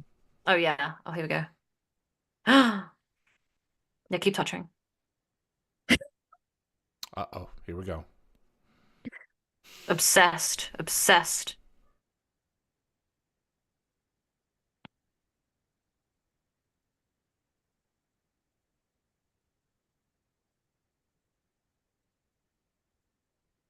I love that Teal'c like done his Kelnarim now. He's just like, waiting for my moment.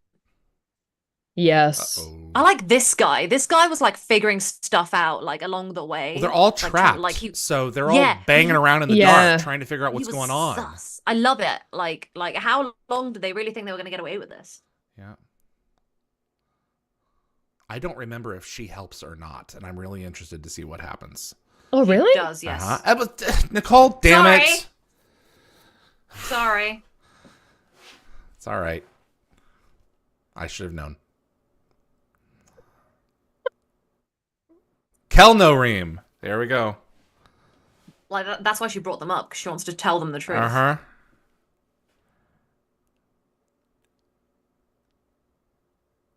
Good job, guys. Oh, so it's all coming back Coffee little by machine little. in the background.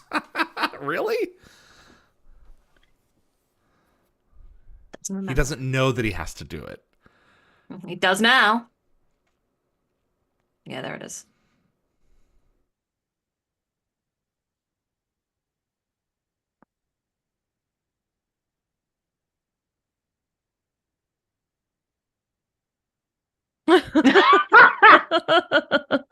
I don't know who that is. That's just the yawl they sent down. Like, oh, is there a home around here somewhere? The Simpsons hasn't come to our networks yet. But if we would be allowed to trade, then maybe we can get some tapes. So, how did she think she was gonna get away with this? Like, they can't just like run to the gate in like this. They need some snow gear. Yeah. Like, the So, Stargate's outside. the- That's right. yeah. The weapons are actually Nintendo zappers Yep. with their barrels sawn off That's and correct. painted. I like that they're red. They look quite nice. Grow weaker. I mean, you mean more empathetic and compassionate, you evil man. Mm. So the general consensus online is that Calder popping a cap in Brenner was probably not really necessary to the story. I honestly feel like if he like he should have just like shot her in the face. I wouldn't why want did to you shoot her in the arm? That's so stupid. Yeah. Uh-oh. Yeah. But also, I think Oh. maybe he's too much of a B word to shoot her in the face. You know, he doesn't Too want to much do of his a own B dirty word. work. Yeah, he doesn't want to do his dirty work. He wants other people to do it for him. Yeah. I love when characters make a miraculous comeback. Yeah. Also, this Oh my god, he's so hot. I love this because like his comments like I realized that I was Mhm. unlike the rest of you when I Mhm. removed my bandages. So after all those shirtless guys were actually essential to the plot.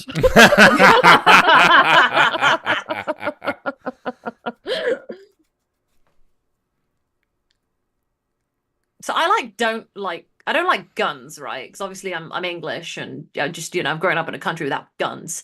But I think growing up watching Stargate, like when I see one of them holding a gun like that, like when I just saw Michael Shanks and Richard Nansen holding their guns, I'm just like, oh, get me a fan. Like I don't know why. It's terrible. It's a terrible reaction. Your benevolent leader, everyone. Now throw him overboard. Yeah, the lady you didn't know you had. Here we go. More like prison guard than leader. They shot Brenner.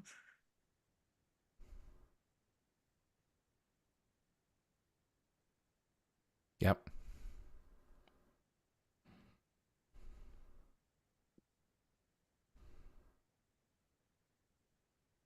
Oh.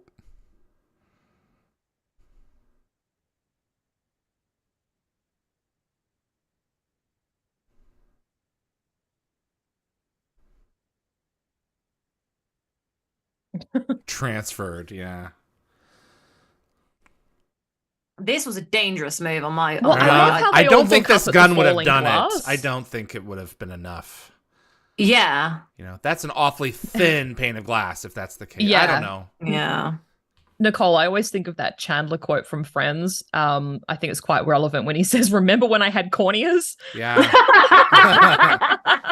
And glass just would now looking be up in at their the glass. eyeballs. That's what annoys me. Yeah. One bullet.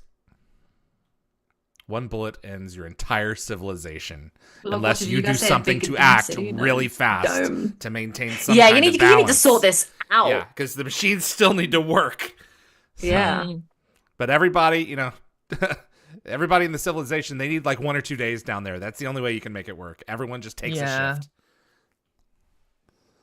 A rotation roster. Mm-hmm. But don't you think that the planet Jack is describing kind of reminds you of the facade on Ergo's world? Yeah. The pictures that go for miles, Yeah. palm trees, sun.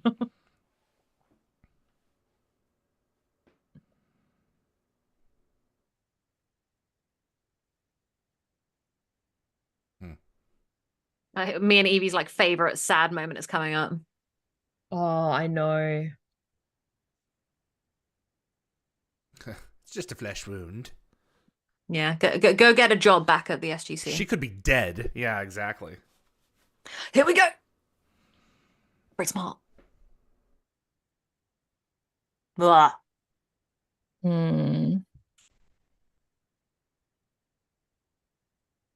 Mm-hmm. Yeah.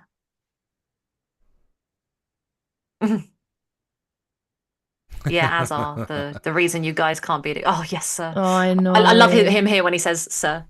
Yeah, Yeah. I know. See, I didn't appreciate the subtext when I was a kid. He's so like visibly disappointed when he remembers that like a romance with Sam is off limits. Like his affection for Sam is clear, and he doesn't like shy away from look at the way he got out of her admitting it to her completely. He didn't touch her anything. All boundaries are back. Mm-hmm. And I love that the story kind of comes in full circle, like pun intended, because it turns out "sir" wasn't just an expression, because that's what they say in the entire episode. It's just an expression. Gateworld noted that the memory stamp hardly changed the character's core characteristics, like Jack's bravery and humor stayed, along with his leadership. Sam maintained her scientific and engineering expertise. Daniel was still cautious, skeptical, and inquisitive. I was going to actually ask you guys how extensive you think Sam and Jack's relationship was, because like this episode's obviously spawned a lot of fan fiction, but I don't necessarily. It could have been all the way physical. I don't think it was. You don't think so? I think they were building towards it. I think they were building towards it. Something would have happened had they stayed down there. Longer. Yeah. Yeah, they would have like birthed like some of the next generations of like kids, like down there to be forced into the mining, and then that's it. Interesting. Which is kind of sad. Beneath the Surface. Thanks for tuning in. Okay. Hey guys. So I do have a point that I wanted to raise, but like there was a lot of stuff going on, and I don't have time to raise this point here. Raise it now. Yes. So Kagan, I just wanna say that this is like something that like obviously I'm not a person of color, so I can't like fully like understand this. But from what I've seen of television shows and those few incidents that I've seen come up, is a lot of actors and actresses are forced to kind of like sadly, and especially in the like 2000s and like 90s, kind of keep oil their hair to the point, like lotion it up to a point where they groom it to be like white hair, like how our hair is. And Kagan there got to keep like her full kind of like her hair was in proper kind of like going kind of afro, and she was kind of taming it her own way. And I just realized that Stargate a lot of the time let black people keep their hair the way their hair is supposed to be instead of trying to make them tame it. And I just want to take a second to appreciate that, because like I can't go into the full spiel, but I watched 8 seasons of The Vampire Diaries, and the character of Bonnie, the one person of color, was treated so terribly from what I've heard, and her hair was she was forced to tame her hair every day and like wear wigs to cover up her natural hair because they didn't like that for her, and that was her natural hair. And so I appreciate when people of color are allowed to keep their naturalness instead of hiding it away like it's a problem. I mean, so, I hesitate with what is supposed to be. I hesitate with look at Nicole. Look at what she's done there. She's changed. You have subconsciously changed your mode of information intake because I'm about to challenge what you're saying. Mm-hmm. You didn't even notice that you did it. Yeah. This is what I do when someone tries to challenge me. I don't look at people in terms of collectives. I look at them in terms of individuals. I don't know this actress. I don't know what her personal hair preference is. And I'm not going to say that she should be, well, you're part of that group. That's how that group is supposed to be. So no, obviously. I and that's not what I'm implying at all. My point is I don't know this person. No, I'm just glad that whenever I see people of color come into Stargate, I tend to not see them forced to conform to, like, you know, how we tend to do our hair and the way we tend to do things. And I've seen the amount of times I've seen television do that. Christopher Judge and the bleached Flavor Saver. They let him do what he wanted there. I do not know. For a few I episodes, don't like for it, sure. but that's what he wanted. And that's the thing. It's like I think that, like, you know, it's these little things that I never noticed growing up that I'm now noticing as I get older, as they're brought to my attention. Well, it's prominent in our culture now. You know, and it's what everyone talks about now. So and I value when I see moments of Stargate, like, allowing these things to kind of come through the cracks, because I feel like in the 90s it was a very, like, it could be a very repressive area, you know. I mean, they tried to fire Gillian Anderson from the X-Files for getting pregnant because she was a woman, and they were like, oh, we can just get rid of her. I need to read about that. I know nothing about that. I need to she talked about it a lot, and she fought for equal pay as well. And there's lots of things in the 90s and early 2000s that were really bad, and we're still addressing them today. And, like, the hair thing is just another thing that I've just, like, been learning about. I've been doing a whole thing about in hair. every decade of humanity that was really bad. You know, I think the march toward a utopian system is never gonna happen. But there are those of us who will attempt it nonetheless. And there are consequences for such a mindset of perfectible man. So I was going to bring up, like, a totally lighter subject, if I may. Yes, please. Not to distract from please. I love torpedo this boat. But I love I was Kagan's going to hair, say but it was just beautiful. I wanted to talk about it. Okay. Okay. And I'm glad that you did. I'm glad that you did. I was watching David's interview with Heather E. Ash, which was fantastic, by the way. Thank you. It went for like over an hour and a half. And we're not done. Pretty awesome. We're going to have another one. No, so, well, she's got so much to talk about. I was hoping that she was going to talk about Beneath the Surface, but I don't think you brought it up. No, I wanted to. I didn't want. David. I didn't want to crack that one open because I wanted it to. I really want to keep that self-contained to that episode. Well, you talked a lot about we could talk about it for thresholds, as long as the episode ran. Yeah, exactly. Anyway, I was going to say that I really loved the story that she told about working with Peter DeLuise. For those who haven't listened to the interview, essentially, Heather E. Ash was a huge fan of 21 Jump Street when she was in her late teens, and she had a bit of a crush on Peter DeLuise. That's right. And she wrote to his fan club and received a response, which was like an autographed postcard. And she brought it up when she was working with Peter DeLuise on set. And he's like, oh, yeah, I didn't sign that. That was my people that signed that on my behalf. And she said that she was so cut up. And then the next day, that's right, she opened her letterbox and there was a headshot of Peter that was personally signed. And it said something like, with love and wet kisses, Peter DeLuise. That's right. I love that story. It's great. Man, that's right. Yeah, because his people probably had a stack of them already signed. So, yeah. And she said that she was kind of hesitant working with, kind of like her heroes. Yeah. But because she didn't want to be, disappointed that he wasn't exactly how she'd envisaged in her mind. But she said that he was just an amazing guy to work with and very fun and professional. And I love that story. It was great. I wanted to bring it up. So. Yep. I wanted to also actually add on to what we were saying earlier about how you can really feel when Peter DeLuise has directed an episode. I just feel him. I feel him. Yeah. And to be honest, and when I said earlier about Peter DeLuise just has such an effect and everything. I'm not saying that other directors aren't great and I don't love their episodes, but Peter DeLuise's episodes, they always just hit different for me. I feel him and I feel that, and I feel like he knows the essence of Stargate so well. So I feel like he really hits the mark most of the time. I don't know what it is, but he is tonally, in terms of the Stargate tapestry, he is tonally so singular that when I see something, maybe you can speak to this to either one of you. When Nicole just brought it back up. When I see like certain shots, I'm like, that's Peter. It's just a Peter shot. Like Martin Wood is very visual as well, you know, Yes. and certainly, you know, you've got a whole team of people who did amazing things behind that in that director's chair. But just tonally for Peter, maybe it's just my personal like taste and interests are kind of formatted more towards him. I don't know. Yeah, So- no, he and has it's he easy to definitely watch the has a show. recognizable Yeah. style. Yeah, and I think he's a fantastic director. Mm-hmm. I think a Yeah, lot of my favorite very episodes talented. are ones that are directed by him, and like I mean, because visually, yeah. yeah, I just feel like he just knows what he's doing, and also when I see that it's him doing it, there's a bit of me that just goes, because I just know he's got it. I just know he's got it in the bag.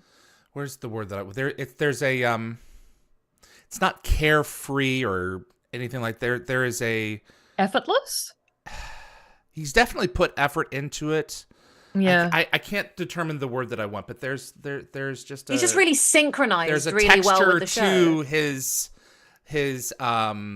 his shots and his perspective that's just kind of fearless, and we're gonna try this and see what happens, you know. Yeah. Yes. So, yeah. Yeah. No, I get And like that. he has Carefree. directed some of my favorites, you know, like Threshold and Mobius are two of the ones that come to mind immediately. Threshold with the PD candles in the It's so in the good. reflection. It That's was so funny. good. It was so good. I didn't even realize when I was younger, and like the Piadelli It's directed, really and I hard remember to seeing tell. the candles and going, I see you. I see you. There's a So- whimsy. There's a whimsy to his Yeah, directing. Whimsy. Yeah, To that's his also Also, good. I feel like he has the right personality Yeah. for Stargate as well, because he's got such a, like, I've seen so many behind the scenes things. We'll get to the ratings in a minute. Yeah.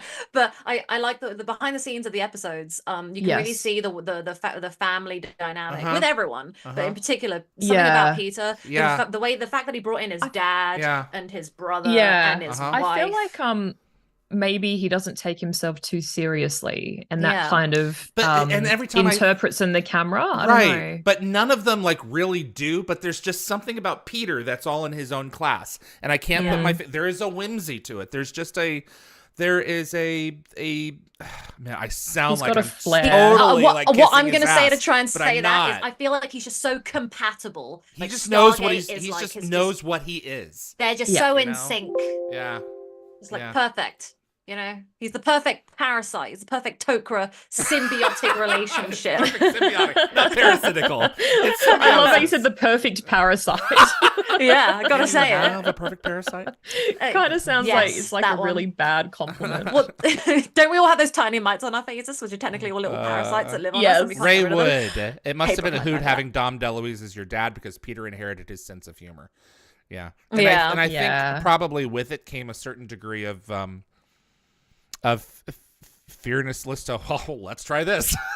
So Can we just appreciate before we go into our personal ratings? Now available Beneath the Surface 2000 calendar 1999 isn't how much it is. Lock Watcher. Yeah, we should do that.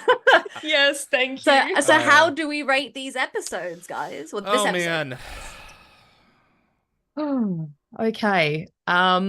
It's probably a 5 for me. It Yeah. is the trope of the, the man is keeping the people down.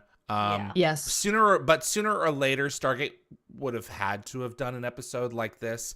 The flip side of it is these types of episodes are always going to be topical and relevant because you're always going to have a hierarchical system that is for better or for worse going to output a certain amount of inequality in order to maintain itself, no matter what that system is.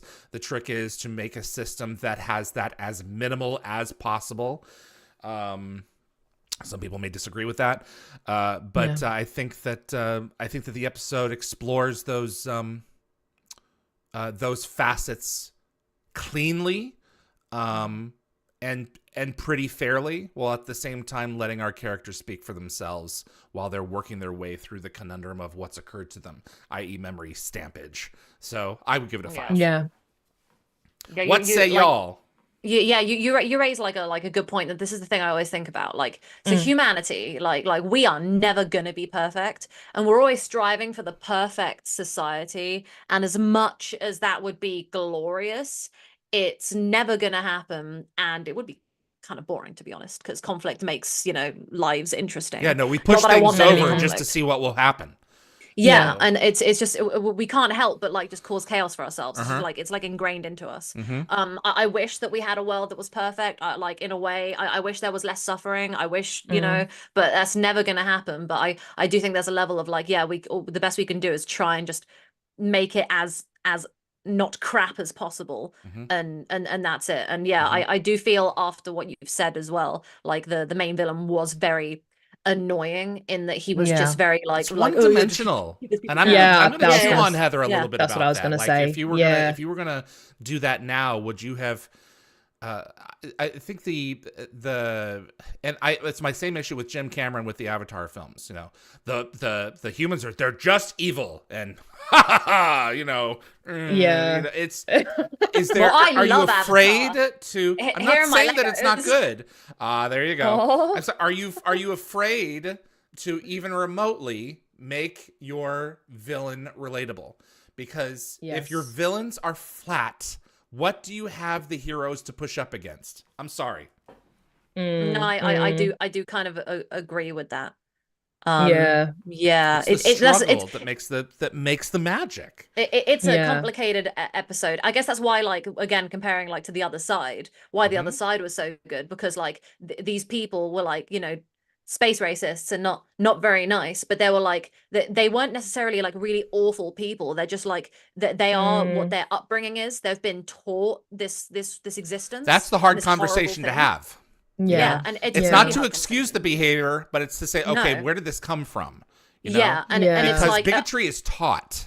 exactly. Yes. And It's and assimilated. maybe we could have helped the people in the other side not be racist and find a less a less horrible way than, like, basically Jack killed everybody on the other side. He killed one half of a species in order because they were racist. And I'm like, I hate racists as much as the next person, but like there's a level of like humanity that all characters have to like maintain and continue. But it's And not. I It's not feel- necessarily. yeah. It's in that situation it was racism, but also Yeah.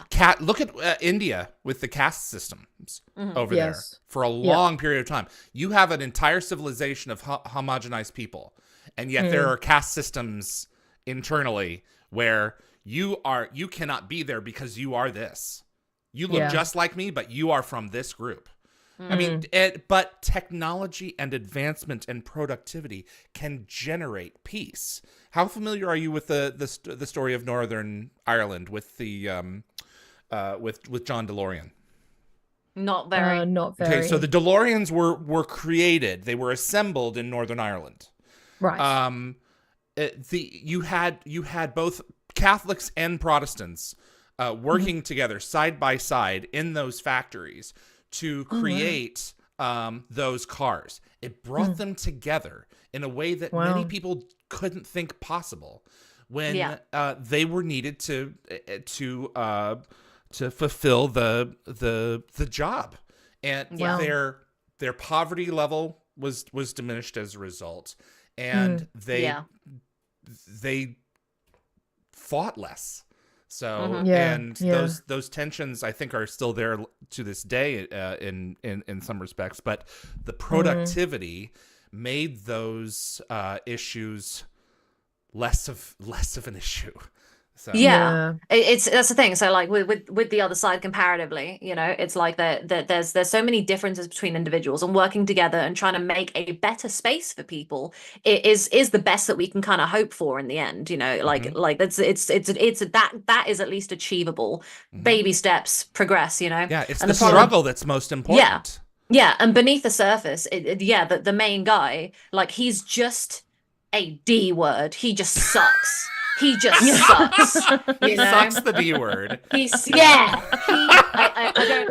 right, David. I never fully appreciated how much he sucks. Like there's no convincing this douche to not be the way he is. He has one He's function. just the worst. Yeah, his function is to stand in the way. And While that on the is other not side, it interesting made as you a go, villain. oh, You know? because Yeah. you're sitting No, there like, I oh yeah, agree. die racists, but then you're like, oh, maybe. Well, I was Yeah, watching. I think. Go ahead, Evie.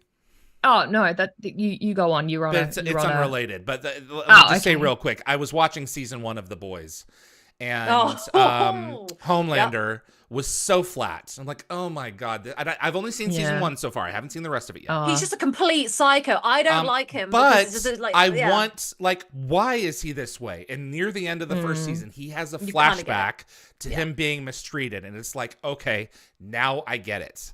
I want to have understanding and a bit of an understanding of my villain so that I can at least see this is why he's coming from. Not, oh, he's default because he's the avatar for this person in real life whom we all know who is like him in personality. But they risked, and I don't know if they continue this in little bits and bobs throughout the rest of the series in terms of showing flashbacks to how he was mistreated as a child and how it helped shape the nature of who he is as a villain. But I think that that's an extremely important scene for that show because, yes, you can see he wasn't always like that. He was bred and conditioned, plus with his powers, to be the way that he is.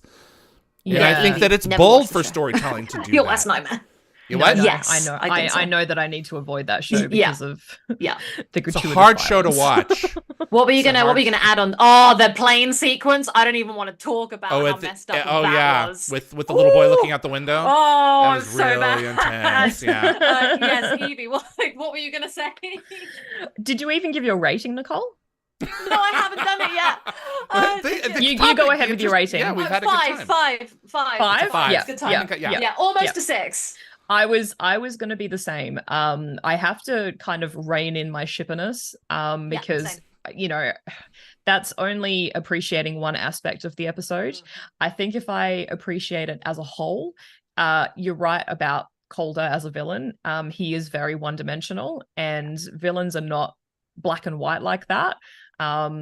There's a big mural that you need to look at, with a range of different colors. And I think that's why I appreciate the other side and Ala's character a lot more, because there's more depth to it. This just didn't have a lot of depth. There wasn't a lot of color to his story. It was just very, this guy is bad. He's got these people working underground.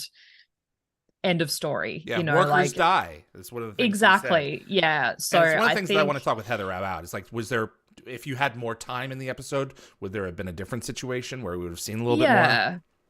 Yeah. But I do appreciate most aspects of the story, but that could have been fleshed out a little bit better because actually I have to have a follow-up to that, actually, David. Yeah.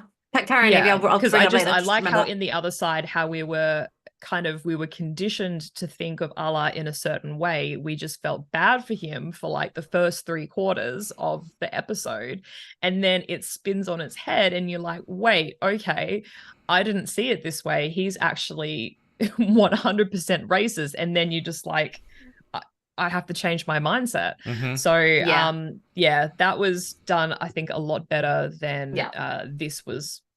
I feel quite cruel that we're like sitting here like, oh yeah, look how good the other side is, but like it's the thing is we're going to compare Stargate to itself. Yeah. And like that was just such you're talking about an apple of an episode compared to an orange of an episode. And we're talking only a few episodes ago, like it's the exact same season. So of course we're going to be comparing one episode to the other. What were you say, Nicole? I'm just wondering with like how many people from the beneath the surface, how many people down there are actually people that were exploring and came to their planet and they went, oh yeah, add them down in the pit down below. Like I wonder how many times they've actually done that in the past. So if you want to maybe ask depends that. on how I monitored the Stargate was. I want to know if that was like a conscious like thing, if there are other explorers going out there that maybe kind of came along and did that as well, because I don't know, maybe the writers thought, maybe they didn't. I suspect it's like the island episode Condemned in Atlantis. It was you push too many buttons up on the surface, you're going to be sent to the island. You're going to be sent underground to disappear. And I suspect that's how Calder maintained control. Yeah, I'm now looking at the ratings, since we should do that part, and immediately I'm like, I can't even with the first one, Anthony. He's apologized for giving it a 1. He hates this episode. Anthony gave it a 1. Exactly, David. Even you reacted. I'm reacting, no but judgment. I have no judgment. I'm like, I'm not why are you judging. apologizing, Anthony? Don't apologize. No. You don't need to apologize. I sound fully judgmental. I'm not judging. I'm just confused as to Anthony, why. can you please tell us why you gave it a 1? Because it's I don't want to argue with it, but I really want to know what grinds your gears about it so badly. Like if it was a 3 or a 4. Is it that it's a cliche? Or is it that please give us your thoughts. It's such a Nicole, harsh continue. difference. That's what's so alarming. Well, we know Anthony, he's a moderator on Dial the Gate, and I'm curious as to I'm Anthony. genuinely curious as to why he feels that way. So. Gene Diata, 6 out of 7. Sweaty, dirty, scruffy muscles. Mediocre story. But who really needs a good plot anyway? See, Gene Diata speaking my language. I love it so much. Okay, not watching 5 chevrons, but I do feel like I've seen it before in Star Trek. David is right. My rating would have gone up if it had been in black and white. Yeah. Jacob, 2 chevrons. Okay, a black sheep of season 4. Interesting. Okay. Really, Jacob? Please also feel free to share. Feel free to share more. My rating beneath the surface, Raj Luther says, is 4 out of 7. Jed Ted said 7 chevrons. My guy.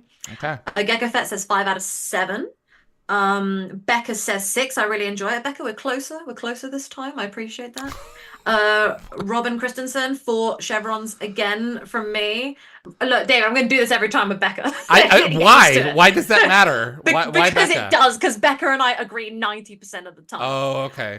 You are so much like my dad, who agrees with me. It's just nice that Becca and I, it's interesting to see where Becca and I differ and where we're That's fine. Okay. For me, we once had 10 episodes in a row where we had the same ratings. It's just a fun statistic. Okay. It's like, ooh. It's the thing. It's the thing that we got going. Okay. Raywood, 4. The Skylight solution was too easy and not believable. That's How did fair. they deal with a head full of false memories? Yeah. And I think we're done. Mainly the boys' conversations. Yeah. As gratuitous as everything is what Gene Diata said. Yes, Yvie, avoid it. Yeah, I will be. Anthony said, it's just not an episode that I can sit down and watch. I just find it difficult. Whoa. Yeah, but all why? Right. I don't buy it. Yeah. I can appreciate that you can't articulate it, but I mean... It's just not an episode that interests me. Okay. Anthony, I respect you. I appreciate you. That's not good enough. Yeah, I don't buy it, buddy. I say that sincerely. I mean, there's got to be a nucleus behind that that feeling. But I also accept him to a therapy couch. Not everyone can articulate that. I accept put that. Put him on a therapy sofa and be like, Anthony, who hurt you? Who hurt you? Why does this episode hit you so bad? No. I'm joking, obviously. That. But yeah, I know. But yeah, so yeah. And to be fair, I mean, but it takes thinking through it. But I mean, to be fair, there's of course art that any of us can look at and go, I just don't like that. Yeah. Well, I mean, none of us could really pinpoint the reason we didn't really like Scorched Earth. So yeah, I could. Yeah, I could. It's too easy. They're wrapping it up in a neat little bow. You know, they're playing it safe. You know, I couldn't pinpoint it until David pinpointed it for me. So maybe Anthony needs to sit with somebody else who dislikes the episode, and maybe they can be his David. Yeah. Maybe he needs a fellow hater of this episode. And I say hate because that's the one. He gave it a 1. That's hate. That's hate. There that's are hate. only a handful of episodes of Stargate that I genuinely hate. The Tower, I hate. I hate The Tower. A rating apparently system so from did 1 Sci-Fi to Channel. 10? They did not want it to air. So, you love it. You hate it, right? Yeah. If you give it a 1, it's hate. Like Bane, one false step. That's interesting. The Tower, because we'll get to it when we get to I'm Atlantis. excited. The Tower was the one episode of Stargate Atlantis because Darren and I felt that when it aired. Okay, in our opinion, that sucked. And it turned out, Malazzi told us years later on Dial the Gate, yeah, that was the one episode where Sci-Fi Channel went, no. And Stargate Productions was like, yeah, we're doing it. And it was like, okay. You know, I mean, you're asking them to hammer out 40 shows a year. Yeah, You're they're gonna gonna have some stinkers. clunkers. Exactly. Oh yeah. So Yeah, it can't all be perfect. why Jacob am I on is fire also- today? I'm sorry. I don't know. I know. I'm also I'm on fire. sorry. Me and I David apologize. You're very sassy today. Yes, Like, absolutely. me and David are full of the sass. We are ready to. That's why "Don't we fight." do this show, because there's some piss and vinegar beneath the surface. Pardon Well, the here's pun. the thing that's great is that David and I can sit here and clash, and it's fine because we Yeah, respect it's the because fact we're that friends different and we love each people. other, and it's okay. Exactly. It's the coyote and the sheepdog. At the Yeah, end of the who's day, the they clock coyote out. here? I think it's me. I'm a bit more aggressive. Yeah, and I'm the sheepdog. I'm trying to What's the figure out sheepdog what I and the am. coyote? Thunk. Evie's like the owner, like she's the farmer who just sits around just being like, oh my goodness, how do I She's the calm this Kirk. aggression down? I am the Spock, and Nicole's the McCoy. So, Oh, I'll take it. I'll take it. Jacob has come up with his I'm going to call it an excuse, but I mean that respectfully. It's just funnier if I say it that way. explanation. Yeah. So yeah, that's what I say. Excuse for the funny. So I didn't find the story interesting at all. Okay. Additionally, the resolution of the episode is obvious from pretty much beginning. Yeah, I found the villains too much of a cliche, and I just don't like it. Scorched Earth In or Beneath the quotes. Surface? Beneath the surface. Yeah. I think it had neat moments between characters that's really Scorched but Earth I- almost has like no villain in the same way that Star Trek 4 had no villain. yeah. The ship is very much like the cetacean probe. Yeah. It's just it's there. It's a force. You have to find some way to talk to it to tell it that the whales are all expired. We're gonna be making some babies. George and Gracie are gonna make some more and go home to your cetacean planet. So Star Trek Jake 4 also said, reference. what I love about this is this is an Don't episode that has a apologize. range of ratings. Yeah, don't apologize. Yeah. All the way from 1 to 7. It shows how versatile Stargate is as like from our different perceptions. And I agree. I don't know what David is doing, but okay. my ass is hurting. My tailbone is killing me for sitting here for so long. I'm sorry. Thank you for making me call that out. Sorry. I was so I stood up. I stood up to completely. change position. This is hurting. Yeah, David he stood wasn't up, on that's it. screen. Oh, well, he wasn't? Oh, No. good. I didn't No, see. you are. You're talking. Oh, good. Okay, so and then Gene Diada, Scorched Earth was a lot of good scenes, not put together well. So Interesting. yeah. Okay. And then Gene Diada was like, which one was the tower? Well, you'll see when we get there. in Stargate Atlantis Atlantis. season 2, The Tower. It's like episode 16 Yeah. or 17. It was the first episode that Paul Mully wrote on his own without sharing it with Joseph Malazzi because they were really trying to divide and conquer. I think that it's Joe Flanagan's worst performance of the show. I can't actually remember which episode it is either. There's a reason for that because it's so darn flat. Because I watched Atlantis just recently. And it's the same thing, actually. It's I'm sure you oppressor skipped it, oppressed. Evie. I'm so- Googling. I'm sure I'm you skipped it when Googling. you were going through Atlantis. You were like, I don't need that one.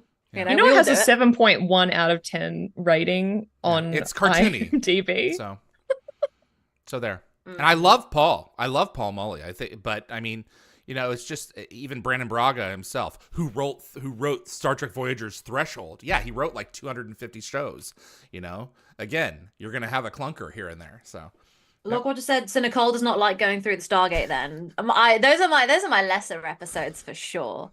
But like, yeah, I like the fact that they stayed in beneath the surface. They stayed like beneath the surface, and I like that. Again, I like episodes where they're locked away. Like those are my favorite episodes when they're just locked away and they it would can't have get been an out. interesting episode had they never left SG-1's side and only saw the surface through their memories. Never had any feedback from what was going on above. I think that would have been. Yeah. I think it would have made the villain slightly stronger because we wouldn't have seen him. Well, villains. Well, the workers die. You know. So. I like that you went a bit British with that. Well, like it's, the evil one. I guess And it's very a Star Wars posh. Imperial thing. All the villains Yeah. are British. So Lord Vader. Lord Yeah. Vader. Lord Vader. Yeah. Okay. All right. Okay. Gene I think Diada, we've David get a chair with argued. springs in the seat, saves that tail, but that's not a bad idea. So this was my gift to myself for when I started Dial the Gate, and I don't know, it may be time for a change.